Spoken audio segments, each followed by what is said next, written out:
This is a Miami Sports Music Podcast Network production. This is the #1 Miami fan morning show. Clock Blockers, let's go. I know the whole city riding. A little early, it's a bit surprising. Business moves, now we enterprising. Switch it up, now we improvising. Go to get in the winter column. Whole squad been trained to go. Feel for life, we throw the foe. Singing this just to welcome bro. To a time, to a time. Time to grind, time to shine. To a time, to a time. To a time, to a time. To a time, to a time. Time to grind, time to shine.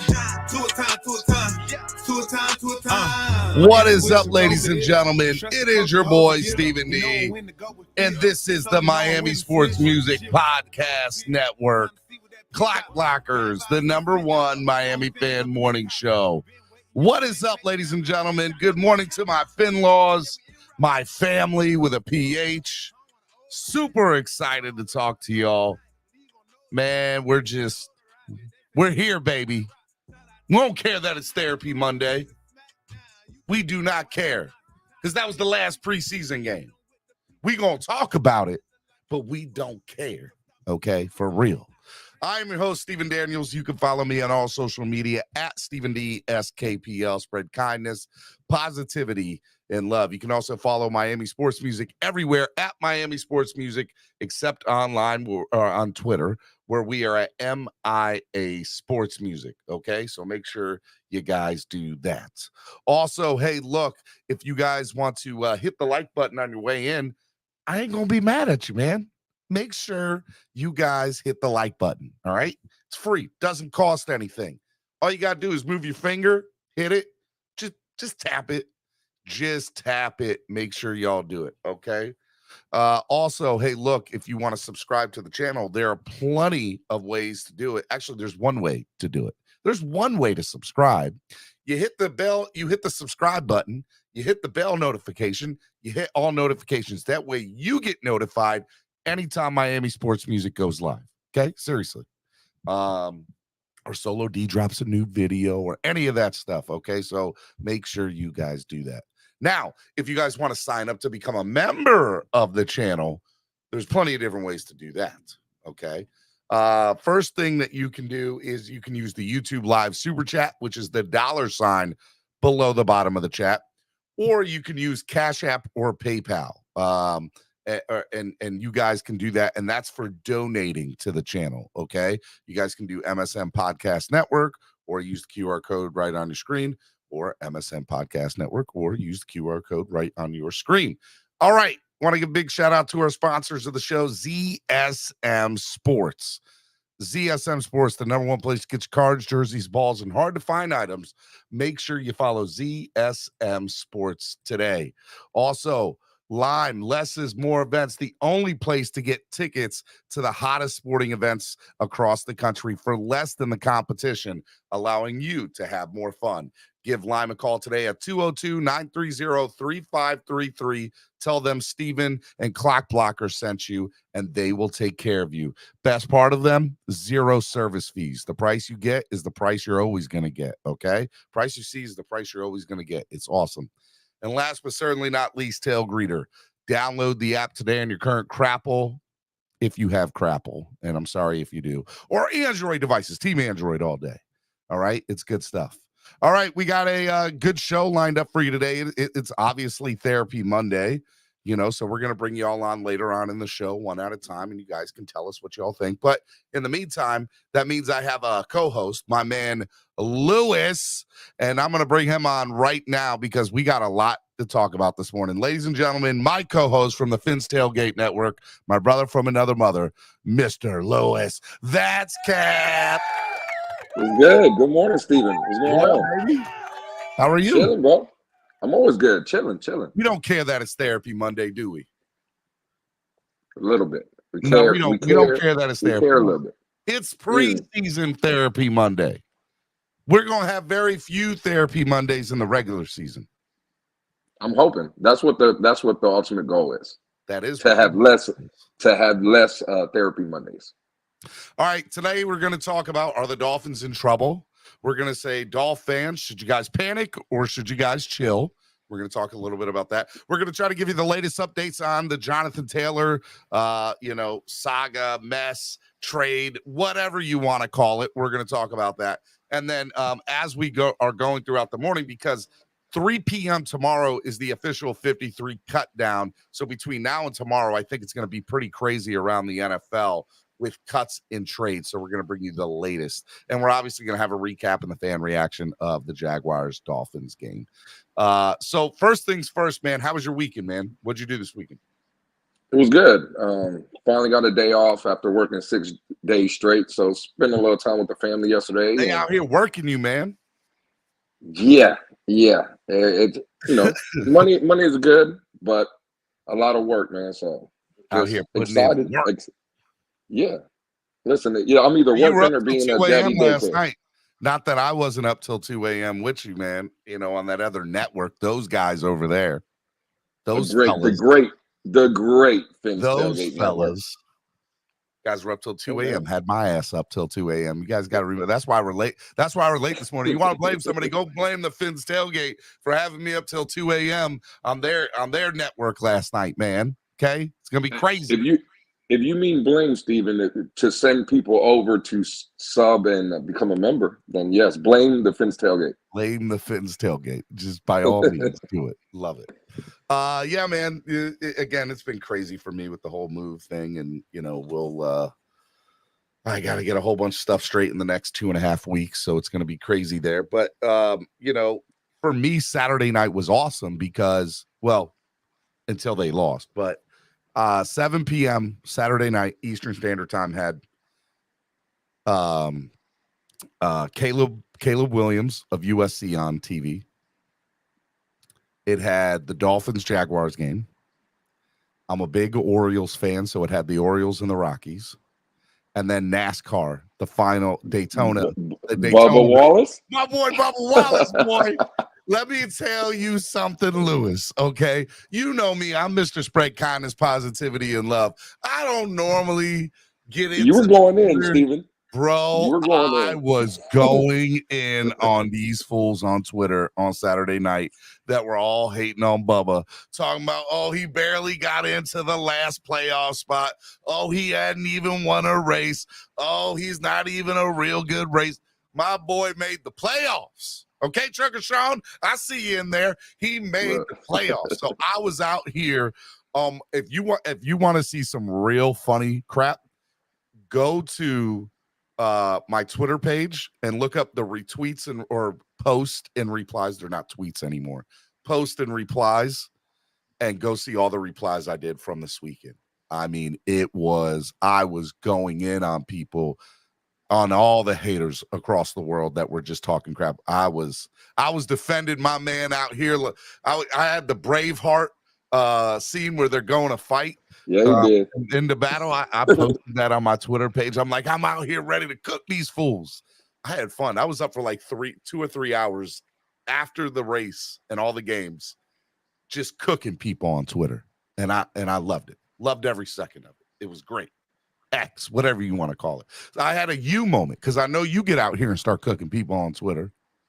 Cook them all the time, Steven. Where's my apron?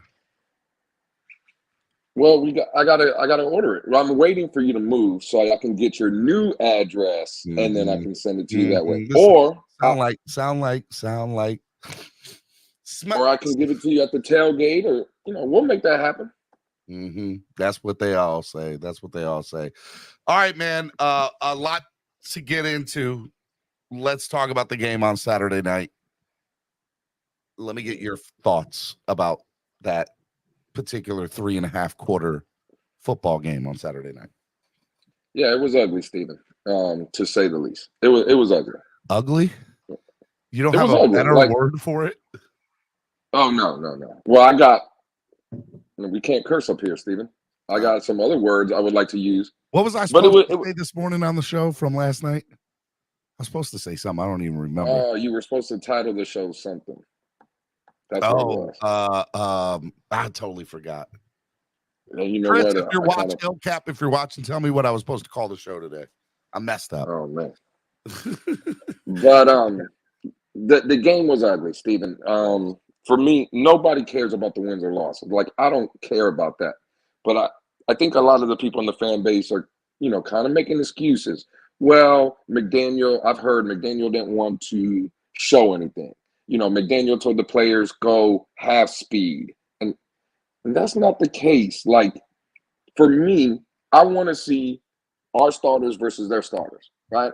I know a lot of people wanted to see the fourth string guys, fifth string guys, see where they might make the team or not. And for me, the Jacksonville Jaguars were a playoff team last year. They won their wild card weekend. The divisional round, they gave Kansas City all they can handle. These are the teams that Miami will be seeing this season if we want to be that kind of team, right?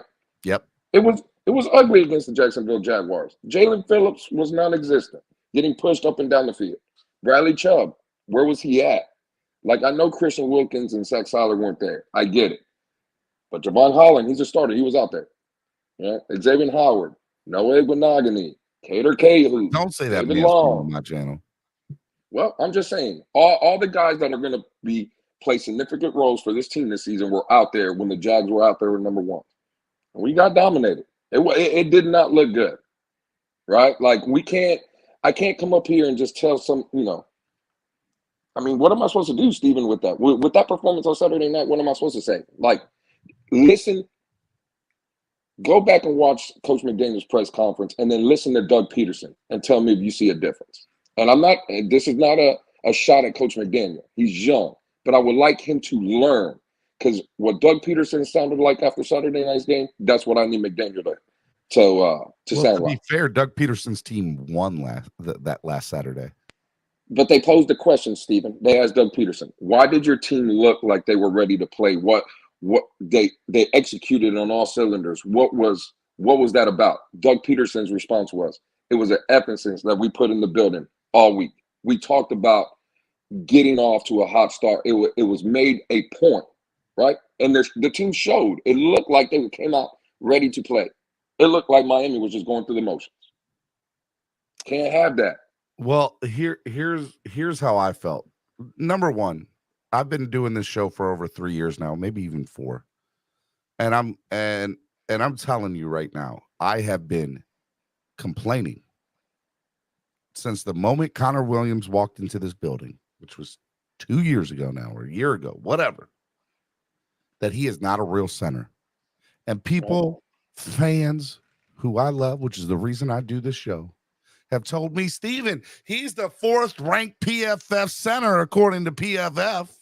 He's great. He's amazing. Stop talking about him. I'm going to keep on talking about Connor Williams and his bad snaps, okay? Because he's going to come out here and get people killed, bro. It is a problem. It is a legit concern. He is a liability at center.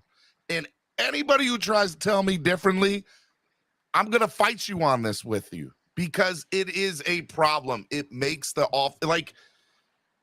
the last 2 games that he has started with Tua, in the first 2 snaps of each game, there have been a bad snap deep in your own territory, which is going to make you, look, it's good. You start playing some real number ones on real football teams, you're gonna be down 7-0 before we even get to take a breath, before you even are able to get the popcorn or be able to get the soda from the fridge to start the game, which you should already have by the time kickoff happens, but we all don't, because things get crazy right before kickoff and your wife is trying to get you to do something. Honey, the game's about to start. Don't bother me. I'm about to sit here and watch football for the rest of the day. But no, we already going to be down 7-0 because Connor Williams can't snap a football.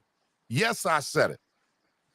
Rick says, who you going to put there? They should have already brought in somebody to replace his ass at center. Move Connor back to guard. Give me a real center. There are real legit problems on the O-line. And it's not even I was so pissed from the get-go, Lewis. I was like, for the next 10 minutes, my daughter, who's 7 years old, all she could hear me yell. She was sitting right next to me watching the game. Daddy, that guy has a problem snapping. I know, honey. He been had problems snapping. And the coaches know this. and they Do you aren't think it doing can be crap fixable? about it. Huh? Do you think it could be fixed though? No, I think Connor will be fine. I don't. Yeah. You can think that all you want. How many bad snaps? I have said on multiple occasions, Connor Williams legit is going to give you 1 to 2 bad snaps a game. And that is one or two bad snaps too many. You need to give 1 or 2 snaps a year. I could deal with a game every 6 or 7 games. You might have 1 bad snap. This man legit gives you a bad snap 1 to 2 times every game without a shadow of a doubt. It's a problem. So, and if we're going to start football games like that, I mean, like, I don't want to be behind the 8 ball down 7-0 in every game, because there's just some teams that all they need is that little bit of spark. And then by the time halftime hits, we're down 21-0, 24-0, 24-7, whatever it is. It better not be the case with Vic Fangio as the defensive coordinator. We better not be down 24-0. Well, let me tell you, there's a lot of other things to complain about for Saturday night. It's funny you talk about Doug Peterson and how he said he had his guys come in ready to be prepared to be able to come out, on fire and not flat. I look at the NFL and I look at teams and I say, you're right. The win-losses do not matter in NFL preseason. You're correct. But what does matter is playing with some pizzazz, playing with some, all right, let's go. I'm ready to go. And I'm not saying that these players aren't saying that or aren't getting that way in the locker room, but when they come out onto the field in weeks 1 and week 3, they didn't show up. They didn't show up. It had nothing to do with the quality of competition that they were playing. It had to do with the execution of what you were trying to do. Because let's be real, I'm going to respect Jacksonville. I'll give them a respect. I think they're an up-and-coming team. I think they're a playoff team this year, without a shadow of a doubt. But I don't think that they're better than us. I really don't. But you wouldn't have thought that on Saturday night. You wouldn't have thought that on Saturday night. And for me, look, am I sitting here in panic mode? Noob says, no, Noob, I'm not in panic mode. I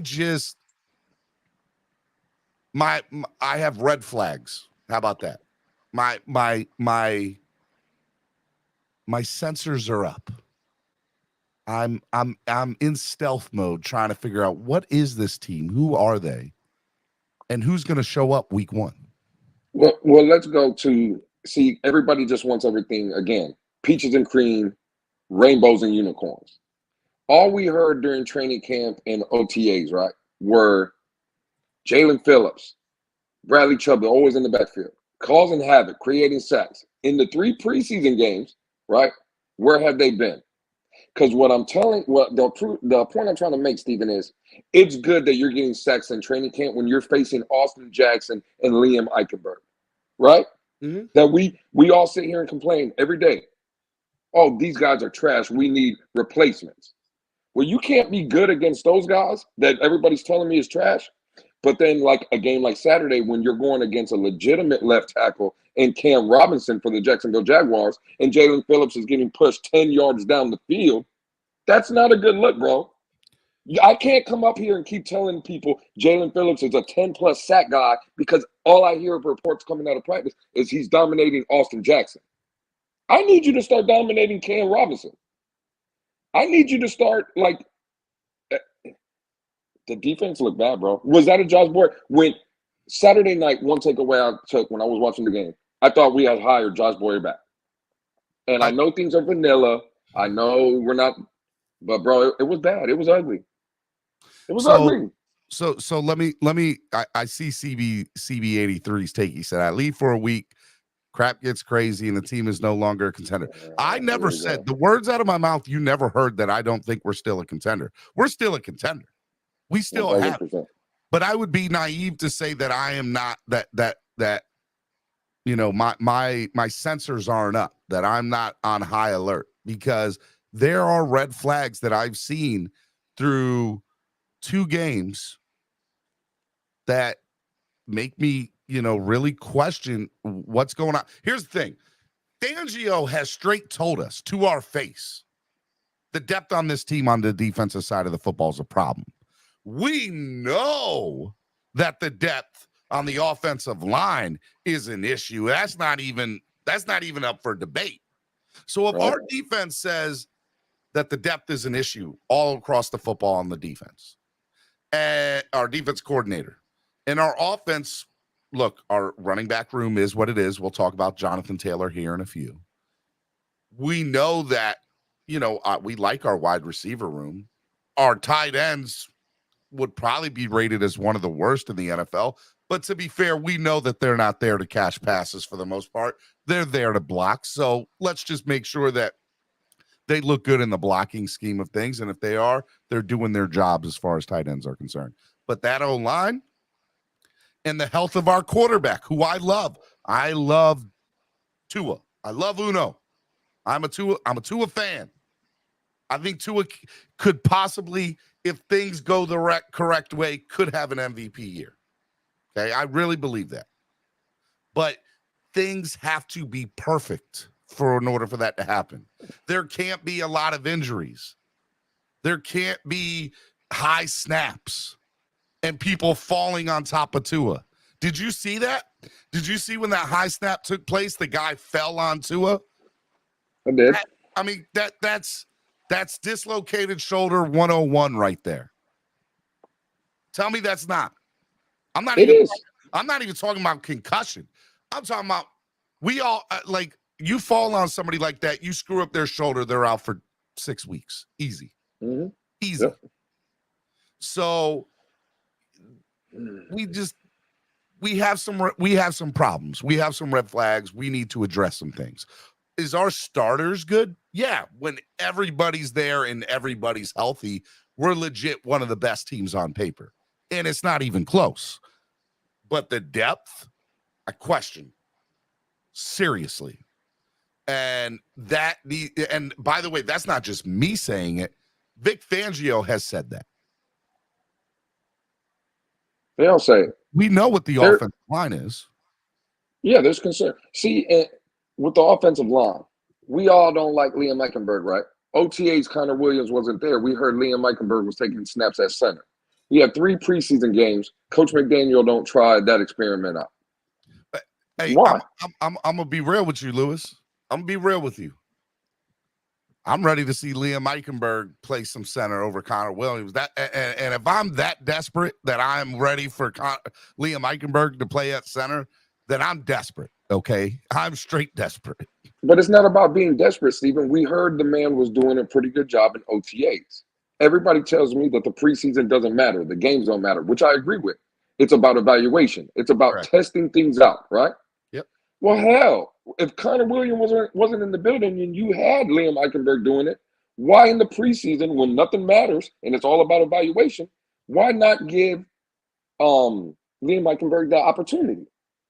There's just certain things, and again, I think McDaniel's the right guy. I love McDaniel. I think he's the right guy for this team. I want him here. But there are things that I just feel he does. He's still doing things wrong. He does. It just. I'm not ready to go that far yet, Lewis. No. I mean, look. I'm giving you a scenario though, Stephen. Right? That's one scenario already that's popped up in the preseason. Am I wrong with that assessment? If you got a guy in the OTAs that is doing it because your starting center is not there, and then in the preseason that guy don't get no snaps at center, what are we doing? I mean, look, I know your internet went out. You got that Tua internet. I know that you got that Tua, or somebody called you, one of the two. We can't hear you. You might have to go out and come back in. Look, I understand where you're coming from when it comes to, hey, look, why aren't we giving these snaps to this person? Liam Eichenberg should have gotten snaps at center this preseason. Without a doubt. Should have happened. But I'm going to tell you right now, Connor Williams is not the answer. He's not. There's nothing about that Connor Williams that makes me think, oh man, I'm comfortable with him playing. No, nope, not. I'm just not. And it has nothing to do with his blocking. It has to do with the 1 or 2 snaps he's going to screw up on during the year, every game. And it's going to leave our starting quarterback open to get hurt every time. And points and us being down. Am I supposed to get mad at my defense because they got to start because they had to start the drive on defense deep in their own end zone because our center screwed up? That's not fair when they're working with a 20-yard field. Come on now. CB83, don't come up here talking about he top 5 in PFF. Don't care, don't want to hear it. Don't nobody want to hear it. Nobody's sitting here saying he's not a good blocker. We're saying he's not a good center. Move guard, go get a real center. You said he's not a good center. I agree the snaps got to be better, but I'm not going to come out and say he's not a good center. I'm gonna say it because here's the thing, Lewis. Part of being a center is snapping the football. Agree. And if you can't snap the football and be confident in doing it, I'm sorry. The rest of the offensive line, your job is to block. 100%. A center's position is to block, but also to snap the football. Connor can't snap as far as I'm concerned. Can't tell me. How many high snaps did he have last year that we can remember? I mean, honestly. At least a dozen. At least a dozen. See, I don't think it was that high. I really don't. I'm telling you it was that high. Lewis, I promise you on everything, he gives you 1 to 2 high snaps a game. Is it as bad as what we saw the last 2 games? No, but maybe it's I got to jump up, grab it, and be able to turn. And now that we look, what is it? Tua releases the ball within like 2 seconds. Yeah, this is like all 2.2 about timing. seconds. This is all about speed. If I have to take 0.8 seconds to grab the ball down, I have now delayed the execution of the play. He is a liability in this offense. Clear as day at center. Clear as day. And it's not even close. I don't know. I'm telling you, Lewis. I'm telling you right now. I guarantee. I hate to say this because I love our team. If he plays center the whole year, we're going to. I don't even want to say it. I'm just saying, come back to Steven and say, Steven was trying to tell y'all. I'm telling you. I'm not even going to say it because I don't want to put it out there in this world. But I promise you on everything, he is a liability at center. Liability at center. I think missing OTAs kind of hurt him a little bit. I think he'll get back in the swing of things. You know, he just needs reps, man. He'll be fine. Terrence Hurton with his $2 donation. Thank you, baby. Appreciate it. Said, how about telling Tua's fat butt to get under center? Whoa. Hold up now, Terrence. We not gonna body shame because we'll get scrappy, man. You don't want us to get scrappy, Terrence. Okay. You don't want us to get scrappy. Okay. Mm-hmm. I mean, look, for me, the Dolphins, there's a lot of things the Dolphins have to do to execute to be a 12, 13, 14 win team. Right now, with their depth and the way it's currently constructed, and like maybe they're a 10-win team or an 11-win team. And I think they can get into the playoffs with 11 wins. But I think they're good enough to win the division. I think they're good enough to win the division. And by the way, for me, it's not even you need to bring a whole bunch of people in. I think it's about 5 or 6 people you add to this roster. You can easily be at 14 wins of this team.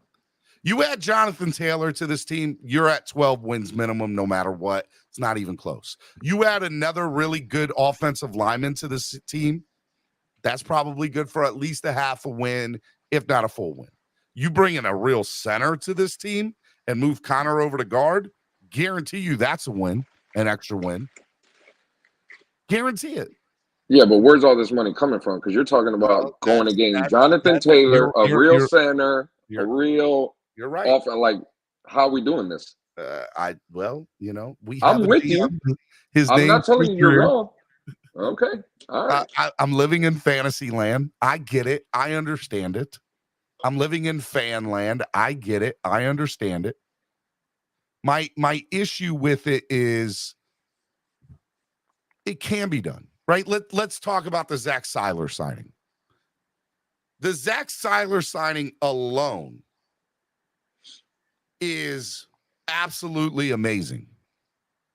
If we were not in a discussion with our current offense, with our current defensive lineman and Christian Wilkins, and having an ongoing conversation or feud with him, whatever it is, people would say that this signing is absolutely perfection.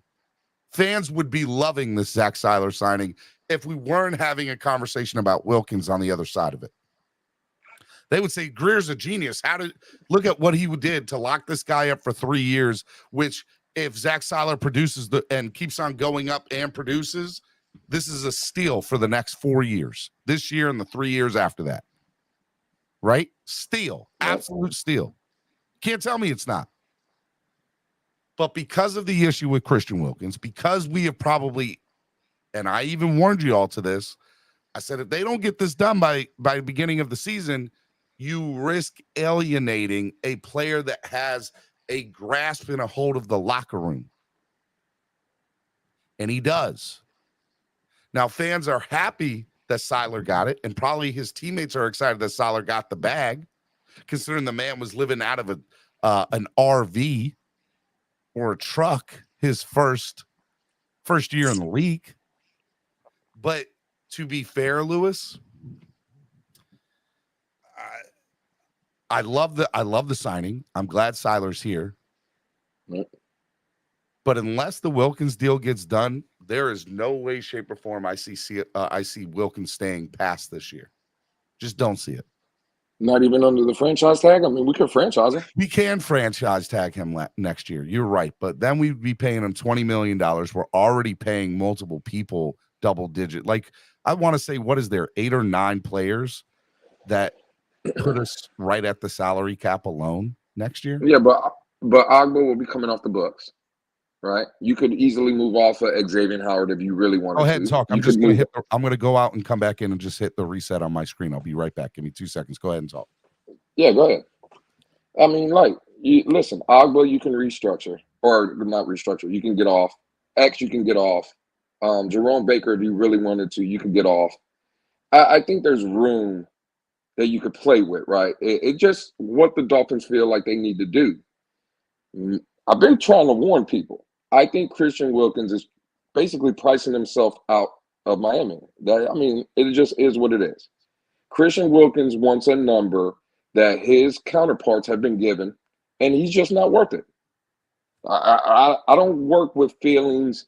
I love Christian Wilkins, but I don't love him enough to pay him the $22 million that I believe he's asking for. Because if he wasn't, I believe a deal would be done. So Christian Wilkins got to understand he's not worth that kind of money, Steven.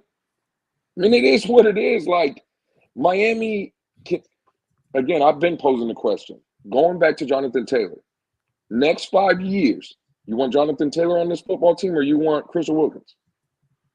I mean, of course I want Christian Wilkins, let's be honest. But you want Christian Wilkins over Jonathan Taylor?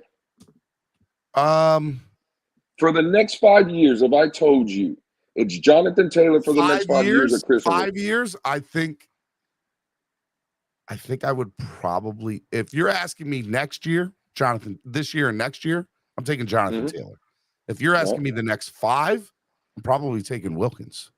Why?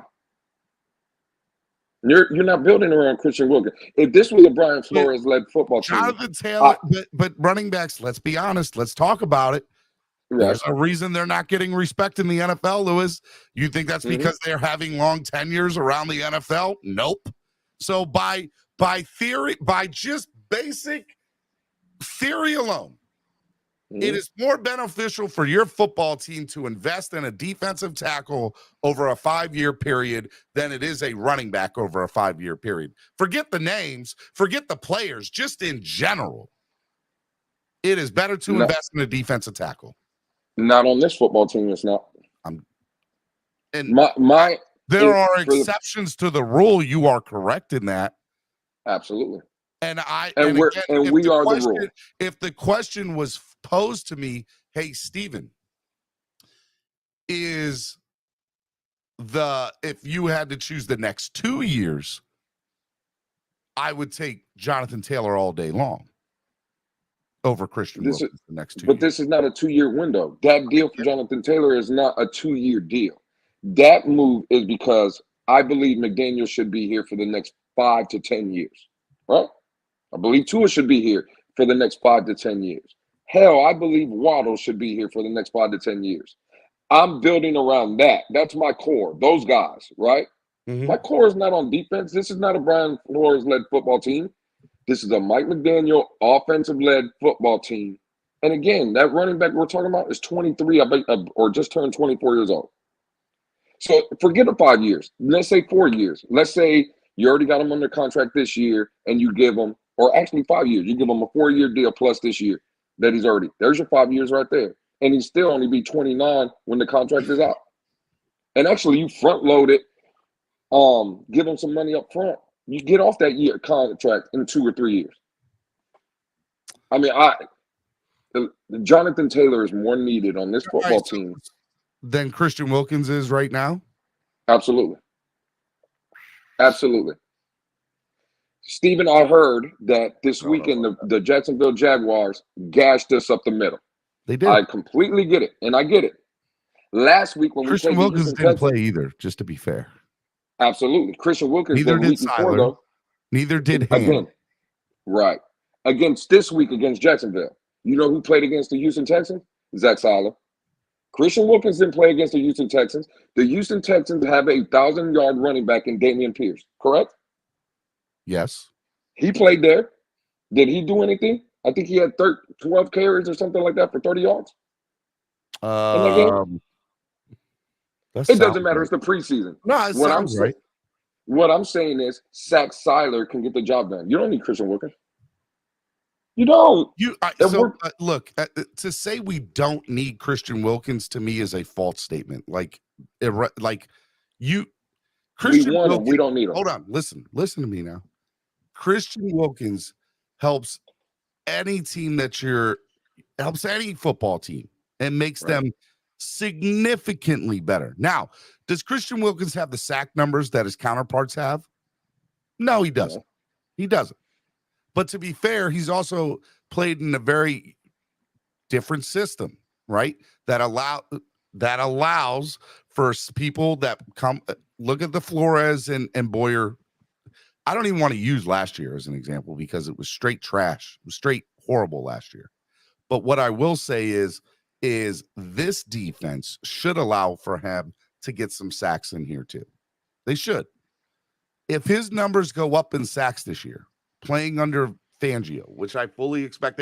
And by the way, if you think that Fangio is going to be happy that he's not, he came here, and one of the reasons he came here was Christian Wilkins. There's no way he's never said that. Huh? He never said that. I'm telling you right now, one of the reasons Vic Fangio came here was Christian Wilkins. I'm not saying it was the reason. I'm saying it was one of many reasons. And if you get rid of some unique, crazy good talent like Christian Wilkins, now I'm talking about alienating the locker room right now, but now you're going to alienate your coach that you desperately need in order to win a Super Bowl. You need Fangio to win a Super Bowl. Tell me I'm wrong about that. You're not wrong. But Fangio didn't bang on the table. He wasn't like this for Christian Wilkins. Zach Siler got the money before that, before Christian Wilkins. You need Zach Siler. You got to keep somebody happy. And you have to have some insurance that if this goes south, which it looks like it is, by the way, you have some sort of decent backup or somebody to fill into that position, which they do. So then why didn't Vic Fangio go in there and say, before we give Siler this money, I want Christian Wilkins? If what you're telling me is correct, that he can't live without, he came down here for Christian Wilkins. Why didn't he go in there and bang on the table and say, I need that guy to get paid? Why? Because what it seems like now, the optics is they just chose Zach Seiler over Christian Wilkins. That's what they did. Because we've been hearing, Steven, a contract extension for Christian Wilkins for the past year and a half. Tell me I'm lying. Year and a half. The fans have put that narrative out there. There have been conversations that have been confirmed by beat writers and even the team itself that they've talked with each other for about a year and a half, right? They've been having conversations back and forth. Okay, whatever it is. Zach Seiler just got his money. Christian Wilkins still doesn't. But you can't come up here and tell me that they're banging on the table. Oh, he's a must-have. They're not showing it.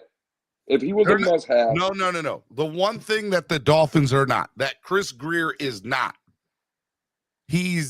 I can tell you right now, in my opinion, has he made some bad draft picks? Yes. 100% he has. But what I will tell you is there is no way, Lewis, that you can tell me that Chris Grier has gotten fleeced or got. He's never gotten fleeced or got, ever. So what he's not going to do is overpay for somebody that the market says you should be paid for this according to your numbers and how you are.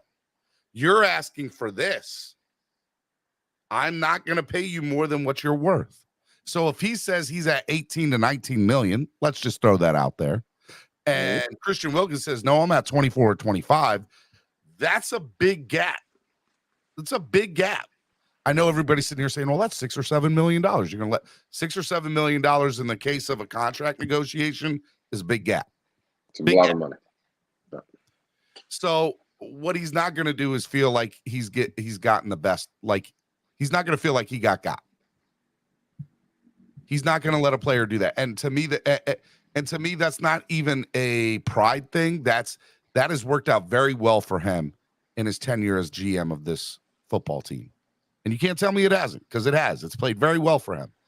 You can argue with me about his scouting a little bit in certain positions or his thought process of drafting certain players in certain parts of the draft where we're like, hold up, you reached and you went him and you got him? Huh? I'm going to scratch my head a little bit on that one. You didn't take this player to take this player. Okay. But you can't tell me he's ever gotten fleeced by a player, a GM, another GM, an agent, none of that. Never happened to him. Not once in his entire career as GM. And he's not going to let it start now with Christian Wilkins. Well, then we should all be prepared to lose Christian Wilkins. I agree. I've been saying that for a year now, bro. Okay. Well, then, listen, I'm not going to sit here and argue with you. I think you just made a good point. But the fact of the matter is, I think Christian Wilkins, again, has priced himself out of Miami. And to your point, Chris Grier just ain't going to budge. He's not going to do it. So either Christian Wilkins is going to budge or Christian Wilkins is going to find a new team. Now, if that's the scenario we're looking at, are you looking to move Christian Wilkins at the deadline, let's say? Because loving the player, I'm going to get something for you, though, before I let you walk at the all season for free. Well, I'm going to get something for you. So here's the scenarios for Christian Wilkins. Scenario A. You let him play out this year. You see what happens. You hope you make a Super Bowl run this year, right? And you say, hey, look, this is where we're at. We're not on the same side, but know that we want you to help us win a Super Bowl this year. And Christian Wilkins needs to swallow his pride and say, all right, I'm pissed. Don't get it twisted, but I'm going to put it in the back of my mind. We're going to talk about this at the end of the season, but we're going to go after the Super Bowl right now, okay? And I think both sides will say that. But the issue is that they're not, that when it comes to next offseason, then what do?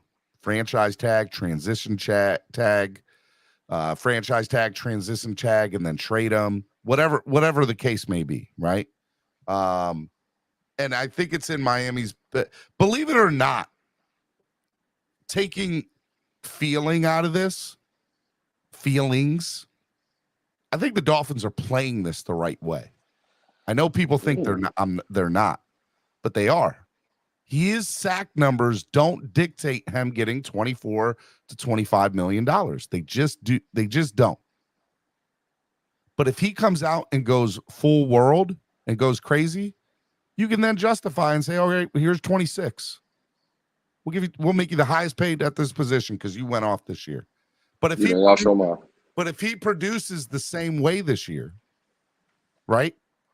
If he produces the same way this year, then what's going to happen at that particular point, Lewis, is the Dolphins they'll have the upper hand. Hey, man, you didn't throw up the numbers again. You were good in certain things. But even if he comes out and gets you 7 or 8 sacks, he's still not worth 24, 25 million. For 1 year? I'm not giving you $25 million a year because you get 1 year of 6.5, 7 sacks. Those guys that are getting that money, again, have put multiple years together of sack numbers. There's guys on that list that are making 20+ million, right? That have had double-digit sacks in 1 year. Christian Wilkins has 11-4. Like, what are we talking about here? I can't give you 24, 25 million because you come out one season and get me 6. Well, I mean, look, minus the sack numbers, he is one of the best players at his position, and he tackles people in the backfield for loss. He's a great team leader. He helps the run stop. He's great at, like, if he had the sack numbers, this wouldn't even be a conversation. He wouldn't be. It wouldn't be. But he doesn't have it. But he doesn't have it. And because the measurement for his position is sack numbers, period. That is what's the holdup in this particular situation. So if he pulls out good sack numbers this year, which I predict that he will, by the way. It's only 1 year, though. It doesn't matter. I would give it to him after that. And it wouldn't so even you take or at that point you franchise tag at him and you open it up to the NFL. Who wants him? Come get him. What are you giving us? Agreed. Mind you, I can franchise tag him for the next 2 years. So they currently have Christian Wilkins potentially this year, next year, and the year after without him signing a long-term deal. Correct. They can do that. Now, Christian Wilkins in his back pocket can go, I'll sit out. But we know that is not a card NFL players should play because it does not work out well for them when they sit out a year. Le'Veon Bell openly admitted that was the worst decision he's ever done. Right. So, for me, I think the Dolphins are playing this the right way. You guys can think that they're not.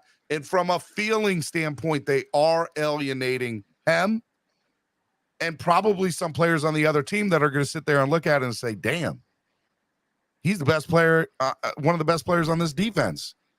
And you're doing this to him? What does that mean for me when it's time for me to come up and get my new contract? Now, what they did do to kind of supplement that or suppress that is they gave Seiler a bag. They overpaid Seiler for his production. And he deserves it, mind you. He deserves it. I don't believe in that. Anyway, Steven, I think the players know it's a business at the end of the day. This is a business. I think we put too much stock. You'd like to think that, but players want to feel like they're important, and they are. They're the reason we watch this game. But they are important. But again, you're important. If someone, let's say for the sake of argument, and off the low ball offer, let's say Miami has offered Christian Wilkins $17.5 million, 18, right? That's not, the players understand that, bro, $17 million a year is a good deal. The players in the locker room are not going to say, oh, we side with Christian Wilkins because Miami, the organization we play for, ain't giving them 20+ million. I think these players know that it's a business. And at the end of the day, I'm sure to see this, we always hear, what is it going to do for that locker room? Well, Javon Holland, who's also up after this year, he'll be in his last year of his rookie deal. Why do you think Javon Holland's like, well, we just paid Seiler, Tua's coming up, Waddle's coming up. They just gave Christian Wilkins 20+ million. Where do I fit in? That's also the case. Like, I don't, again, I think the players, they understand this is a business. They're not going to sit here and be like, listen, I'm sure Javon Holland loves Christian Wilkins, but Javon Holland would probably rather be paid than before Christian Wilkins, right? If it comes down to it, Javon Holland ain't sitting here worried about Christian Wilkins' money. He's worried about his money. All right, 11 minutes ago, Miami Dolphins have waived defensive tackle Jalen Twyman. It does clear a path for Brandon Peely to make the roster. So we'll see what happens. But Twyman has been cut. Things are starting to come in. Things are starting to trickle down. Colts are releasing veteran wide receiver Brashad Perryman. We're going to start getting some stuff down the pipe here, man. And I'm excited to see it. We're going to get some good stuff. We're going to keep you updated. Miami Sports Music's #1 Miami fan morning show, Clock Blockers, right here on the Miami Sports Music Podcast Network. It is Therapy Monday. It is Lewis, a.k.a. That's Cap, and the boy Stephen D. And we're just sitting here giving you our thoughts on what we see currently as to the state of this football team that we all love, the Miami Dolphins. But it is Therapy Monday, which means you guys want to get in here and you guys want to talk. And we're here. We're going to have open therapy sessions here, one-on-one, so you guys can come up here and give us what you think. So right now I'm dropping the link in the chat for you guys to come up. And you guys, I'll bring you on one at a time, and you guys can tell me how wrong I am, or what you guys feel about the team, or what you guys hate about Lewis and how he's a hater. Whoa, pipe down, down. I'm sorry. It's spread kindness. Yeah. We ain't doing that. It's spread kindness. We ain't doing that. It's spread reality, man. And it is spread reality. Why we're waiting for people to come up. Let me say this, Lewis. I believe that the Dolphins are a good football team. I am not panicking. I am just being realistic as to what I think about the situation. And what I think about the situation is we got some problems right now.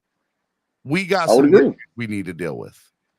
And so it'll be interesting to see. All right. Let's go ahead and let's bring on the first person up in here this morning, my man Anthony. Good morning, Anthony. Hey guys, real quickly, we got some people in the back. What do you want to say this morning, brother? Yeah. By the way, guys, it's my birthday today. Happy birthday! Oh, happy birthday, Anthony. Honestly, for me, can this realistically happen, guys? Could we go to Indianapolis and ask them for both Jonathan Taylor and Quentin Nelson? No. No. I don't. Well, at least for me, I don't believe so. I don't think. So here's the thing. You're not going to get a quality offensive lineman in a league where offensive linemen are a hot commodity. Or like they're hen's teeth. They're hen's teeth, basically.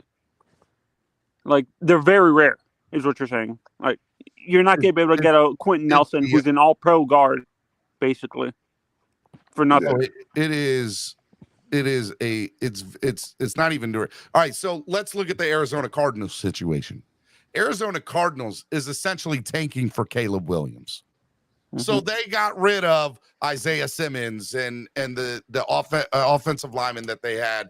And I personally believe that if you're any decent GM, you're calling the Arizona Cardinals right now, any decent player they got, and you're saying, what do you want for him?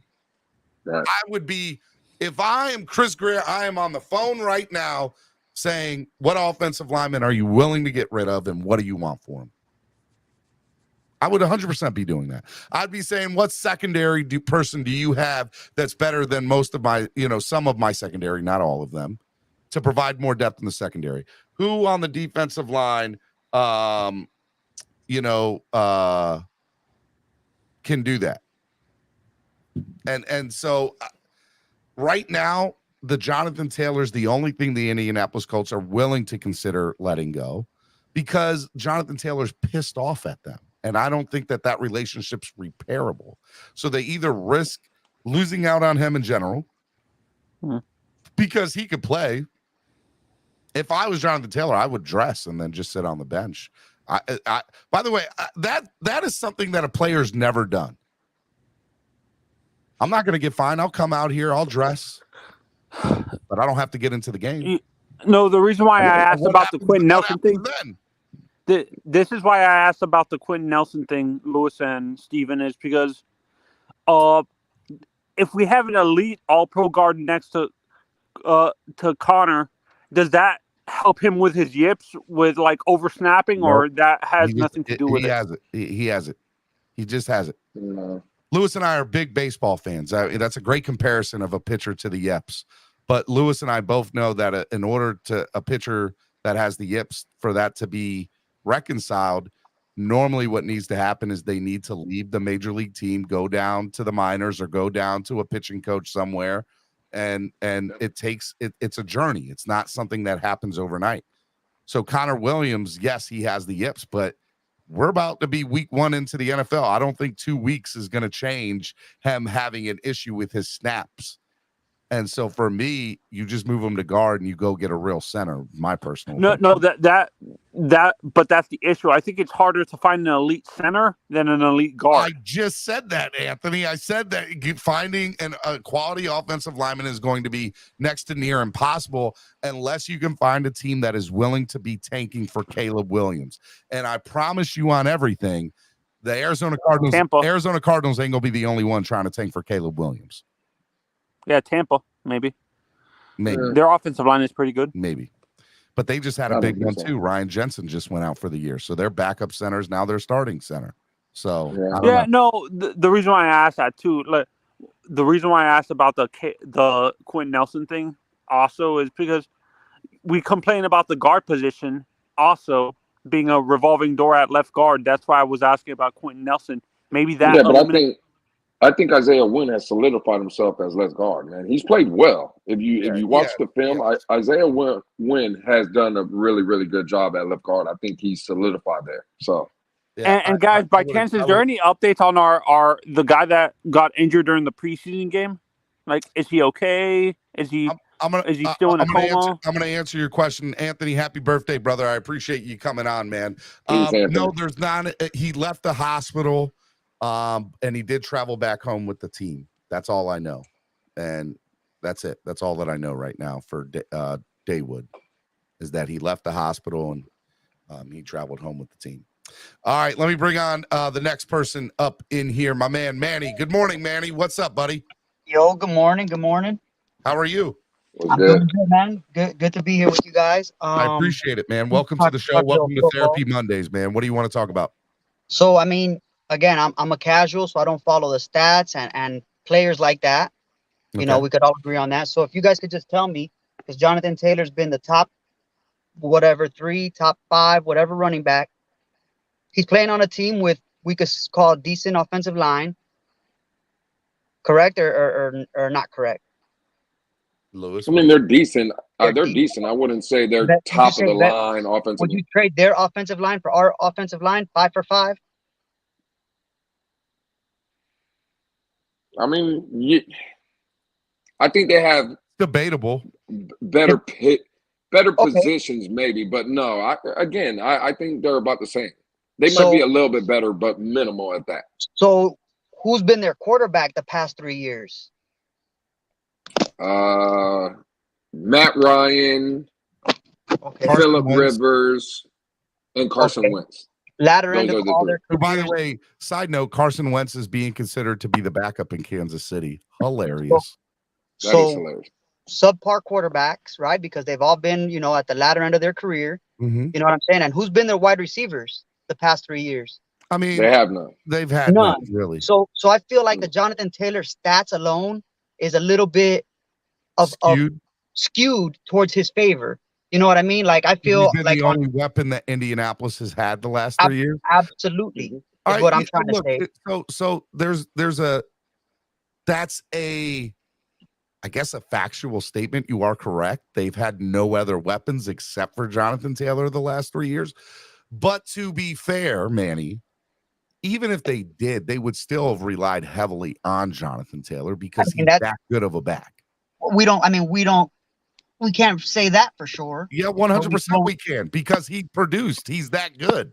He produced, but like I said, there's nobody else. If he was on a team like, let's say, the Miami Dolphins, his stats wouldn't be so high up. His stats are going to be. Manny, let me ask you a question. We would know that he's a really good back. Absolutely. Manny, let me ask you a question. In Indianapolis, because I think you brought up a good point, right? I'm not going to sit here and debate you on your point. What I would ask you is, if he's doing all that in Indianapolis, to your point, where he's the focal point, He's the guy that is getting game planned by every defense that he plays against, right? Now, if you put him on a team with a top 5 quarterback, if you put him on the team with 2 number 1 receivers, that those defenses are going to have to concentrate on as well. People have to worry about what Tua can do. People have to worry about what Tyreek brings and what Waddle brings, right? Couldn't the argument be made that Jonathan Taylor could even be more productive in this kind of offense than what he was in Indianapolis? I want to say, yeah, of course he can, right? Because you know, you can spread the ball to multiple players, right? You can't just game plan for one guy. But at the cost of our defense right now, I don't know. And at such a high cost for a running back, you know, it's those two things. Like, not only am I losing a little. Manny, that's the catch-22, right? Like, you're sitting here saying, okay, you want me to put all this investment, money, time, give up assets for a position that is undervalued. And to be fair, if you put your team together correctly, you don't need a top-tier running back to win a Super Bowl. Now, the reality of the situation is if you have problems in certain aspects of your offense, aka the offensive line, a running back of his caliber is able to mask some of those inefficiencies that you have there. And he also opens up the playbook for the rest of the players on the team and in general the team. So I think he is worth it for the next 2 years. But you left out the part where we're trading from defense also. We're taking away a crucial aspect of our defense. There is a good chance that is the case. But to be fair, they're not asking for Christian Wilkins. They're asking for a first-round draft pick. So you could easily keep him and do that. Now, you'd have to restructure some people's contracts. Maybe even Jonathan Taylor's himself. And, you know, but I'll be honest with you here, and I know this is going to get so much hate, and I know what's about to happen when I say this, but the Dolphins have to have an insurance policy in their pocket in case Tua doesn't work out this year. Dun dun dun. Absolutely. If you get rid of your first round draft pick next year, you open up your. And by the way, Caleb Williams isn't the only quality quarterback in the draft next year. He's the best, but there's at least 3 or 4 quarterbacks coming out of the draft next year that are straight. So hold on, before we talk about next year, right? So I mean, I'm not talking about next year. I'm just saying. Whoa, hold on. Whoa, that was my ear, man. My ear, Manny. I'm gonna try to bring that down. Hopefully, you're good. Well, see, now Lewis done went. Everybody got Lewis. They got him. Tell them to stop calling you, Lewis. Tell them you doing the #1 Miami fan morning show. Steven, it's not them calling. There's horrible weather down here. That was a hurricane. We got a hurricane coming to Florida. It's crazy. Well, I mean, what's new? What else is new? Tell me something I don't know. This is not going to be as bad as everybody thinks. But what I was saying was, we're not drafting a rookie quarterback anyway. I think that's such a weak argument with the way this team is built. You don't like that argument that's why they're not giving up their first round draft pick? No. You think with this roster that's built to win now, you're drafting a quarterback in the first round? That's what you think? That ain't happening. Listen, worst case scenario, Tua doesn't work out. You're looking at, and I hate saying this, you're looking like a guy like Kirk Cousins coming in here. Kirk Cousins, this is his last year in Minnesota. It would be a move like that. They're not giving the keys to this football team that we all believe should be competing. They're not giving the keys to a rookie quarterback. All right, Manny, last thing before I let you go, bud. It was the severe weather thing, like Luke said. So if we're looking just for an improvement at running back at not such a high bargain, like I get it, Jonathan Taylor's the best. Let's just say he's the best, right?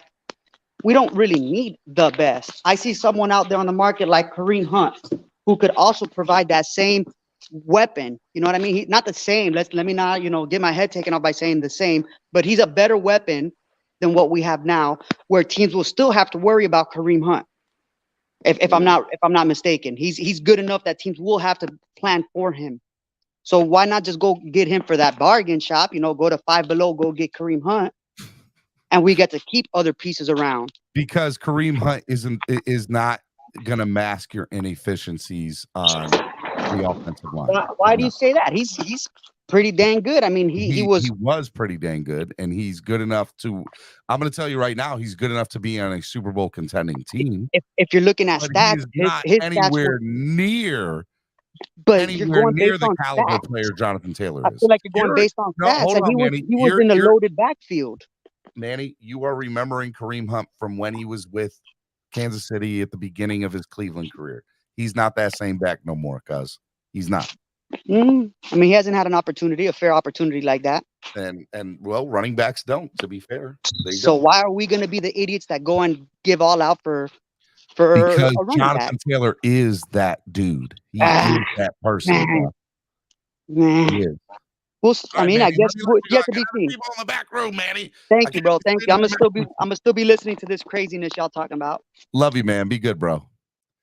All right, let me bring on I don't know where my man Lewis went. Where did Lewis go? Lewis Dunn just left me. Lewis is having problems with the internet. He should be good though. He should be back on here soon. All right, let me bring on my man Batman. Good morning, Batman. Hey, good morning, Steven. Good morning, everybody. Man, the boogeyman is here, man. Lewis ran when he saw me coming. He ran. That's what happened. Lewis didn't want no smoke from you, Batman. Listen, I'm gonna say this. Congrats to Lewis, man. Yesterday was Lewis' Super Bowl. He's happy. Wilkins is not on the team right now. That's the way I see it. I don't care what anybody says. So congrats to Lewis, man. Victory to him. He got what he wanted. He got Zach Zealer. So, hey, congrats to Lewis. I just wanted to congratulate Lewis on that, on everything he's accomplished. But yeah, we're in trouble, Steven. We're in trouble, man. I don't care how you want to see it as a positive. To be honest with you, I don't think we're in trouble, man. Oh no, we're in trouble. We're definitely in trouble. You're playing with fire. At this point, you're standing in the flame right now and pretending that you're not gonna get burned. That's what the Dolphins are doing. I mean, hey, it is what it is, man. It's unfortunate. You know, this is gonna be Wilkins' last year. For the narrative that anybody wants to say that Taylor is a better option than Wilkins, you're crazy. Respectfully, but to have the combination of Wilkins and Zyler, this might be the last season. We might have seen the last of them. Hopefully, we get to see one more season of them together. But we might have seen the last of it. So we'll see how it goes, Steven. I just wanted to congratulate Lewis. So that's really the reason why I came on here. I wanted to give Lewis flowers for winning the Super Bowl, getting Zyler re-signed, and Wilkins walking. Well, I mean, look, well, speaking of Lewis, your best friend, here he goes. Here he goes. Lewis, Batman just wanted to come up and tell you how amazing you are. Hey, listen, I just got that phone call from work. It's going down. But what's good, Batman? What's up? Batman, did you run? Did you run, Batman? I'm here in the office. There's a lot of noise. I just wanted to say congrats, Lewis. Congrats on winning the Super Bowl. You know, Wilkins not getting re-signed. I wanted to give you your flowers. You know, I know you're happy. I know you probably celebrated till really late last night, celebrating the Zyler contract. I know you did. Hey, Zach. So what happened, Batman? You don't like Zach Zyler? What's going on? No, listen. Looking back at the contract, hell of a contract, hell of a deal that he got. Listen, anybody that wants to argue, this man it's a total of 4 years, 40 mil. I mean, 10 mil per year. That's a steal. Unfortunately, it came at Wilkins' expense. So it's kind of like winning the lottery and then, somebody robbing you in the corner, for your ticket. So Batman, so you think the Zach Zyler deal is automatically it's a no-go on Wilkins then? You think Wilkins is gone? I'm feeling very, very confident on that. Wilkins is gone. When is he gone? When do you think he's gone? I think the Dolphins are they're gonna play him out this year, and that's unfortunate, man. Because how good is Wilkins? Let's put it this way: how much effort is he gonna put on for this? Knowing that he's broken his back for this team 4 years in a row, and he still hasn't gotten paid his money.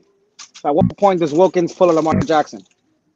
What point does he say, you know what, I ain't playing? We never thought he'd be the type of person to do it, but at what point does Wilkins pull Lamar Jackson? That's the real question. It's a good point. I mean, here's the thing. Wilkins is here now, and Wilkins can be here for the next 3 years, including this year, obviously. And the Dolphins know this, and they can use That's not true. I told you, Steven, how that's not true. That's not a true statement. It is true. All we need now is Chris Jones to get a contract, and Wilkins is goodbye. He's goodbye forever. So let me ask you something. He can play. He's gonna play this year. I don't think there's any. That's gonna happen no matter what. He's there. He's in the building. I don't see him walking away from the team. I would be very surprised if Christian Wilkins woke up and said, "You know what? I'm out. I'm not going to do it until you guys give me a new contract." I don't. What about Lamar Jackson? You think he could put a Lamar Jackson? Or he fakes an injury and pretends that he's injured? No. And by the way, I'll say this: I know that theory is out there about Lamar. But I don't know if that's fair to say that. Like, that's come on, Steven. Look, man, I have a difficult time saying Batman's a hater. Even you agreed to this, Lewis. You said he was pretending to be hurt, Lewis. No. I said he was hurt, and then I said he was able to come back, and he just didn't. That's what I said. Oh, wow. Yes. I said he got hurt. I agree with. He was good. I gotta bring out the receipts. I don't think that he faked getting injured. I do think that he was good enough to come back and play, and he's like, I'm not 100%, so I'm not coming back. Right. Right. Yeah. So I'll say this. The Dolphins can franchise tag him next offseason. And then you can do it the following offseason. Now you can't franchise him, Steven. I already explained that to you. Can't you franchise tag once him? Chris Jones gets between 25 and 30 mil, the average defensive tackle franchise tag for next year will be around 26 mil. Are the Dolphins going to give him 26, Steven? Let's be realistic. Do I think that will happen? No, but do Dolphins have that as have that in their pocket to use? If the Dolphins, let's put it this way. If the Dolphins are in a Super Bowl contending run next year, which a lot of things have to go right this year in order for that to be the case, because let me just throw this out there. Again, I know people are going to kill me for saying this, but I need y'all to think of reality here. If the Dolphins blow this year up, like screw up, whatever happens, it just doesn't work out, and they don't make the playoffs, I promise you on everything there will be a fire sale in the next offseason, and everybody will get got. Yeah. No, it ain't gonna happen. Mark my words. It ain't gonna happen. Caleb Williams is too far. It's too far of a stretch for us to be able to get. Like, that's not gonna be a fire sale. If the Dolphins do not make the playoffs, they are gonna gut this team. We'll lose Bradley Chubb at the most. They're gonna gut it. They will gut two a time. They will gut it. But yeah, I wanted to say congrats. Let other people come up. But yeah, congrats, Lewis, man. You deserve it, man. You got it, man. All right, guys. I appreciate it, Batman. Do you think I'm wrong in my statement? No, I do believe that depending on how this team, if they didn't make the playoffs, if it was just everybody was healthy, it was bad coaching, it was bad play by player. Oh yeah, it's this thing is getting blown up. If they don't make the playoffs, they will gut the hell out of this team.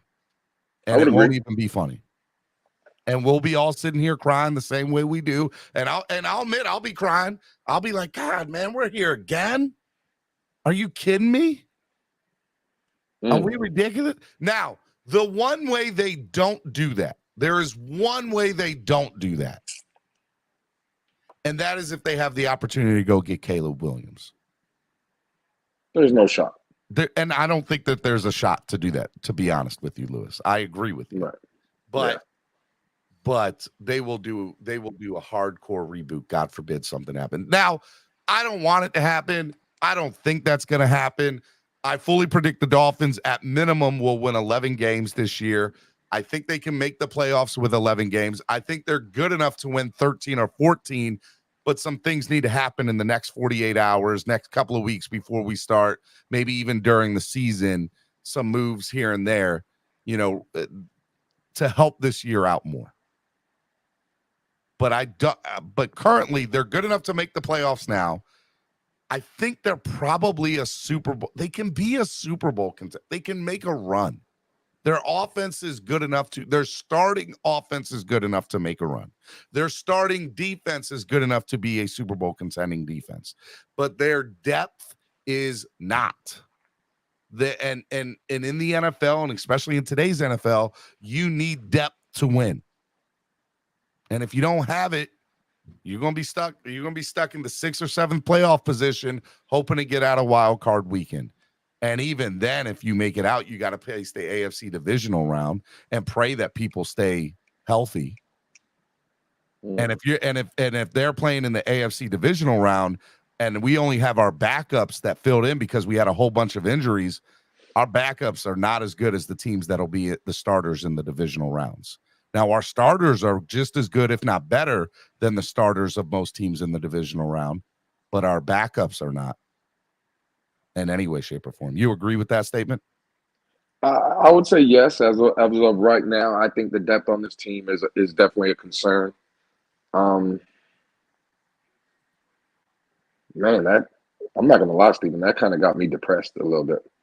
Just thinking about that, right? Just thinking about that, because we all know how the NFL works. No team is gonna stay healthy for all 17 weeks. You're not, and I agree with that. So it's. I mean, what do we do? What do we do to add depth, or what are the areas by the of way, concern? just so y'all know, Michael Dieter has been named the starting left guard for the Houston Texans this year. Michael Dieter has been named the starting left guard for the Houston Texans this year. Just something to keep an eye out on with Laramie Tunzel there as the left tackle. So if the Houston Texans left side of the ball looks really good this year, we should be very pissed off and upset, but neither here or there. Well, that's Batman's favorite player is Michael Dieter.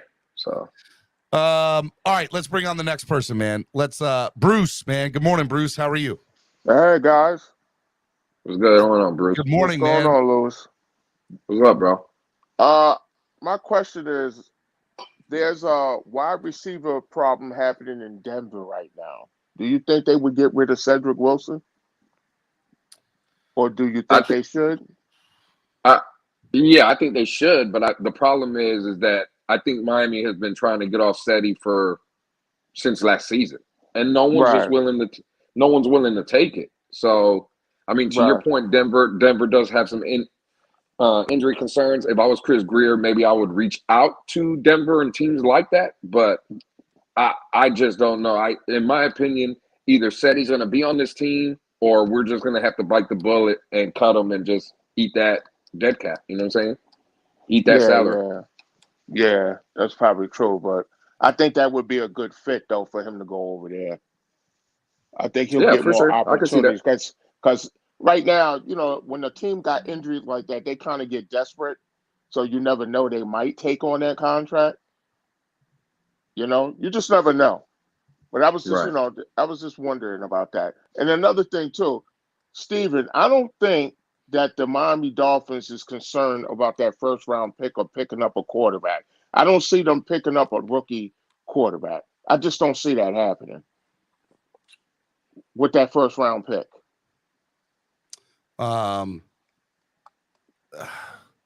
Because look what they got to go through.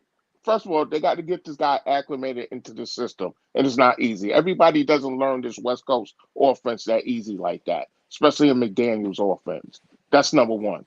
They'd rather send a veteran in this building before they put somebody new with this roster. And I agree with Lewis when it comes to that. Guys, I'm texting a beat reporter for the Indianapolis Colts trying to get him on. So hold on one second. Go ahead, Lewis. Okay.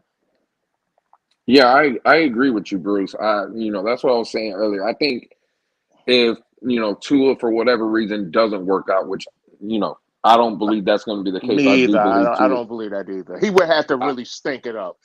Right. I believe Tua is going to be really, really good in the second year of this offense. So, but just for the sake of argument, I don't think it would be in the draft that you would get a quarterback. Maybe later on, maybe in some of the later rounds, maybe to bring some new talent in here. But as far as a first-round pick to bring him in to give him the keys to the franchise, nah. I think it would be more of a move like a Kirk Cousins, a guy like that, a veteran that could come in here and try to win that.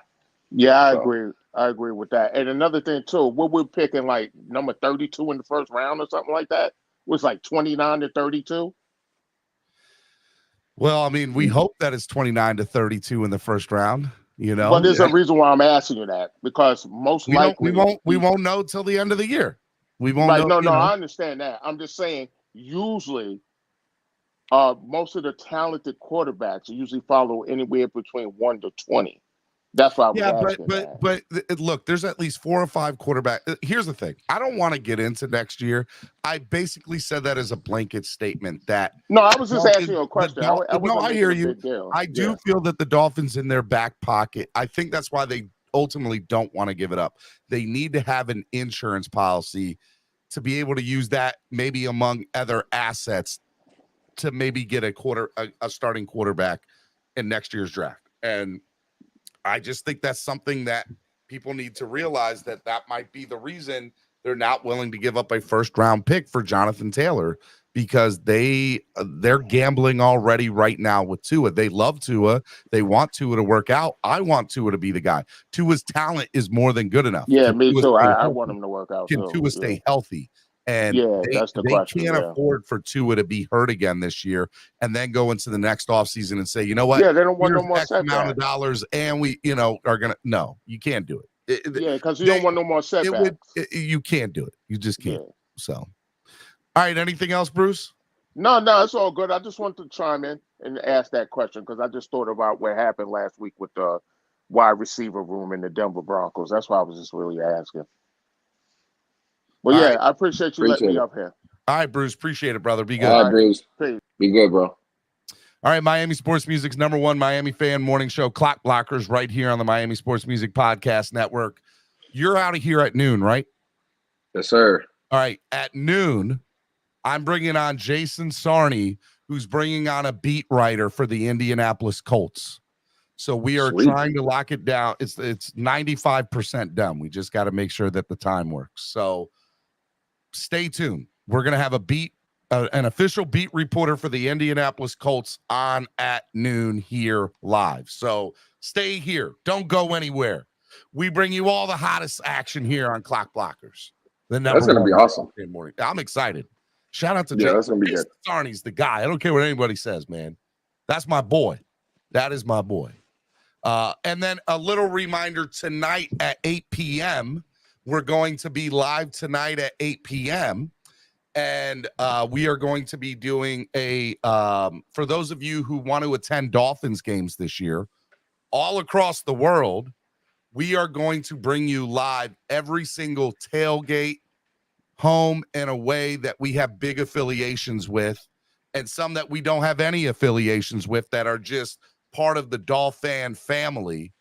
And we're going to bring you a rundown of all tailgates across the globe, across the country, and even in Hard Rock. There's 3 or 4 tailgates at Hard Rock, including our very own at East 32 Dolphins. But we know that there's other tailgates, and we want to show inclusivity and family that, look, it's all love here, and that's what we do here on Miami Sports Music. And the guy who helped me put that together and is going to be co-hosting with me tonight on that is my brother from another mother, Mr. Ryan Keeling. What's up, Ryan? What up? Hey, man. It's Therapy Monday. You want to give a shout out for tonight's show and then give us what you want to talk about the team? I think you shouted out tonight's show good enough for the both of us, didn't you? Yeah, man. It's going to be fun. I'm excited. Thank you for putting that together, man. I really do appreciate it. It was my pleasure. What do you want to talk conversation about? We had to form that. Hey, it's just yet again, man. Connor Williams. You're preaching to the choir. There's nothing for me to say. You have this argument with Lewis because I agree with you. Lewis doesn't agree. So by all means, Ryan, you're talking to Lewis right now. You're not talking to me. Hey, man. I mean, come on now. Yet again, high snap out of the shotgun. This one resulted in a turnover. Did it? I don't remember. Did they recover? I don't remember. Doesn't matter because Tua almost got killed yet again. Right. I mean, he got smashed on that play. Like, if he's doing it this bad in the preseason after how many times he did it last season, like that's just showing he's not had any improvement on his snapping game. Lewis thinks there was less than 12 times last year that it happened. I think it was more than 12 times that it happened last year. Look, I mean, I don't remember a specific number. I just remember being physically angered every watching time the games every time it happened. Like every time it happened, my immediate reaction was, "Oh, again, really?" Because it just happened that frequently that every time it was another time. And every time Tua was almost getting a hit and killed, or Skylar Thompson was almost getting hit, or Teddy Tua, like they were all just getting smacked every time because he was missing the snaps for all three quarterbacks. And I know at least two of them resulted in turnovers. I don't remember which ones, but I know at least two of them were recovered by the opposing teams.